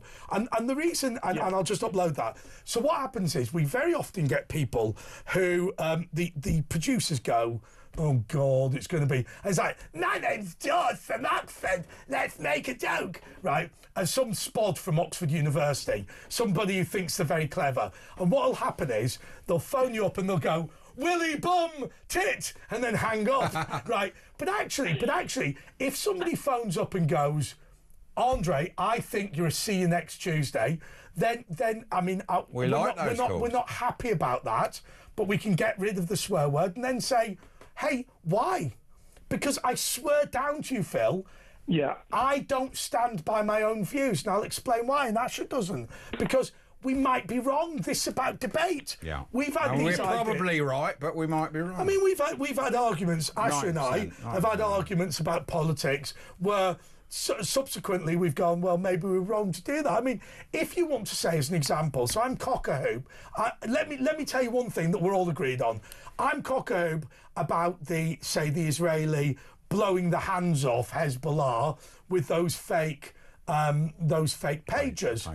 If you were to say to me, hey, but hang on, send explosives through the post, and it is a terrorist act, what if Iran was to do that to British politicians? That would be a legitimate point, and we'd have an argument about that. If you phone up and go, oh, you're a dick, and hang up, you're just wasting my time. The guy who messaged us to say he thinks that we're racist. Let me tell you, he's wrong, but what he can legitimately argue is, hey, what you are saying, if you don't think about it, might cause racism, and that might be the result. That's entirely legitimate. Entirely legitimate, exactly. And also, here's a good one. When I left school, I was Conservative. I changed to Labour when I was in my working years, and I've gone back to being a Reform voter now. So, hey, shoot me. It's a free country. You know what I mean? All right, Phil, well, cheers for that. Give us a ring tomorrow night if you're around. Anyway, we're giving you the chance to win FIFA Club World Cup final tickets thanks to our friends at DAZN. Here's everything that you need to know. Hello. Look who it is, it's me, Andy Goldstein. And here at TalkSport, we're gearing up for the Club World Cup in the United States. And to celebrate, we've got 2 tickets to the final in New York on July the 13th to give away. We're going to sort out the flights, we're going to sort out the accommodation, and we're going to give you £5,000 spending money to spend however you want. How about that? 18 plus, UK excluding Northern Ireland. For a chance to win, all you have to do to enter is text the word football to 83338. Do that by the 13th of June at 11 p.m, and that's it, you're done. You're in the draw. A text will cost £2 plus one standard network rate message. You must have Bill Pay's permission. Or you can just send your name and number by post to Club World Cup Final Prize Draw, PO Box 3190, Colchester CO2 8GP, and it must arrive by 5 p.m. on the 18th of June. This is a TalkSport limited competition run on TalkSport Talk and Virgin Radio UK stations. Full terms and conditions at talksport.com. And don't miss out on this incredible giveaway thanks to our friends over at DAZN, and good luck. National Radio. I used to work with Goldstein. I was lurking for...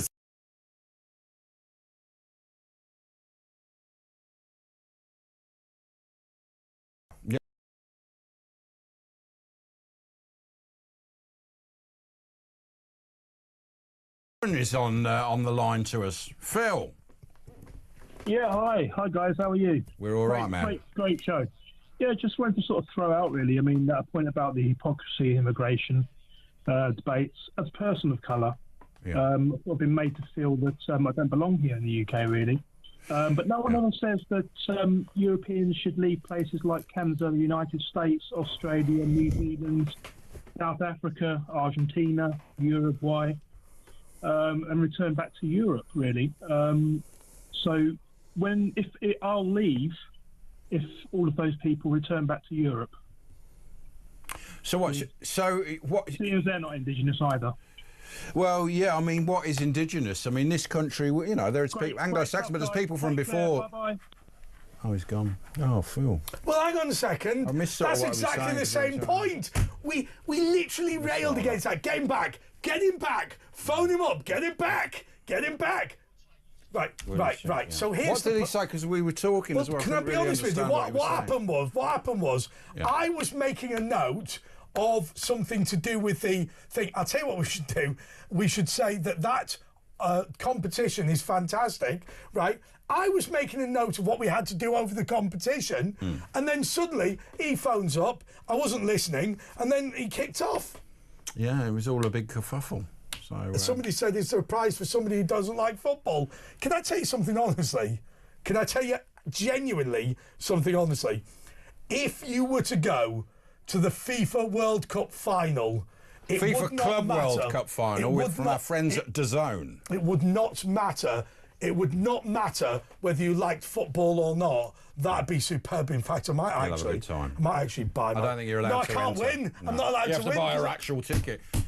Anyway, Yasmin the Witch in Manchester has called in to make sense of anything. Have you got any premonitions for us, Yasmin? Yasmin the Teenage Witch is here. Hiya, darling. You all right? I just want to talk about what you were talking about earlier. What was that? With the burka. When I was 15, I was sold to get married so that somebody could come over and get a passport and be British or whatever. Because you come from Muslim heritage, don't you? Yeah, partly. Yeah. And I had to wear a burka for 12 weeks. And to be honest with you, it didn't really bother me because I did feel safe in it for some reason. I felt nobody could judge me how I looked. I felt safe in it. That's one thing. But did you feel that other people felt unsafe or a bit intimidated from it? No, because everybody was wearing them. Right.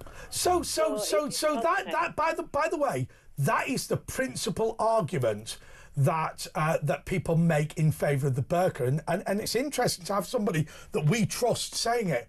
So why can't I say to you, hey, these people should be trustworthy anyway? All I know is that for myself, when I wore it, I felt safe because men couldn't look at me and judge me or follow me. And you were, and so, Jasmine... I was only 15.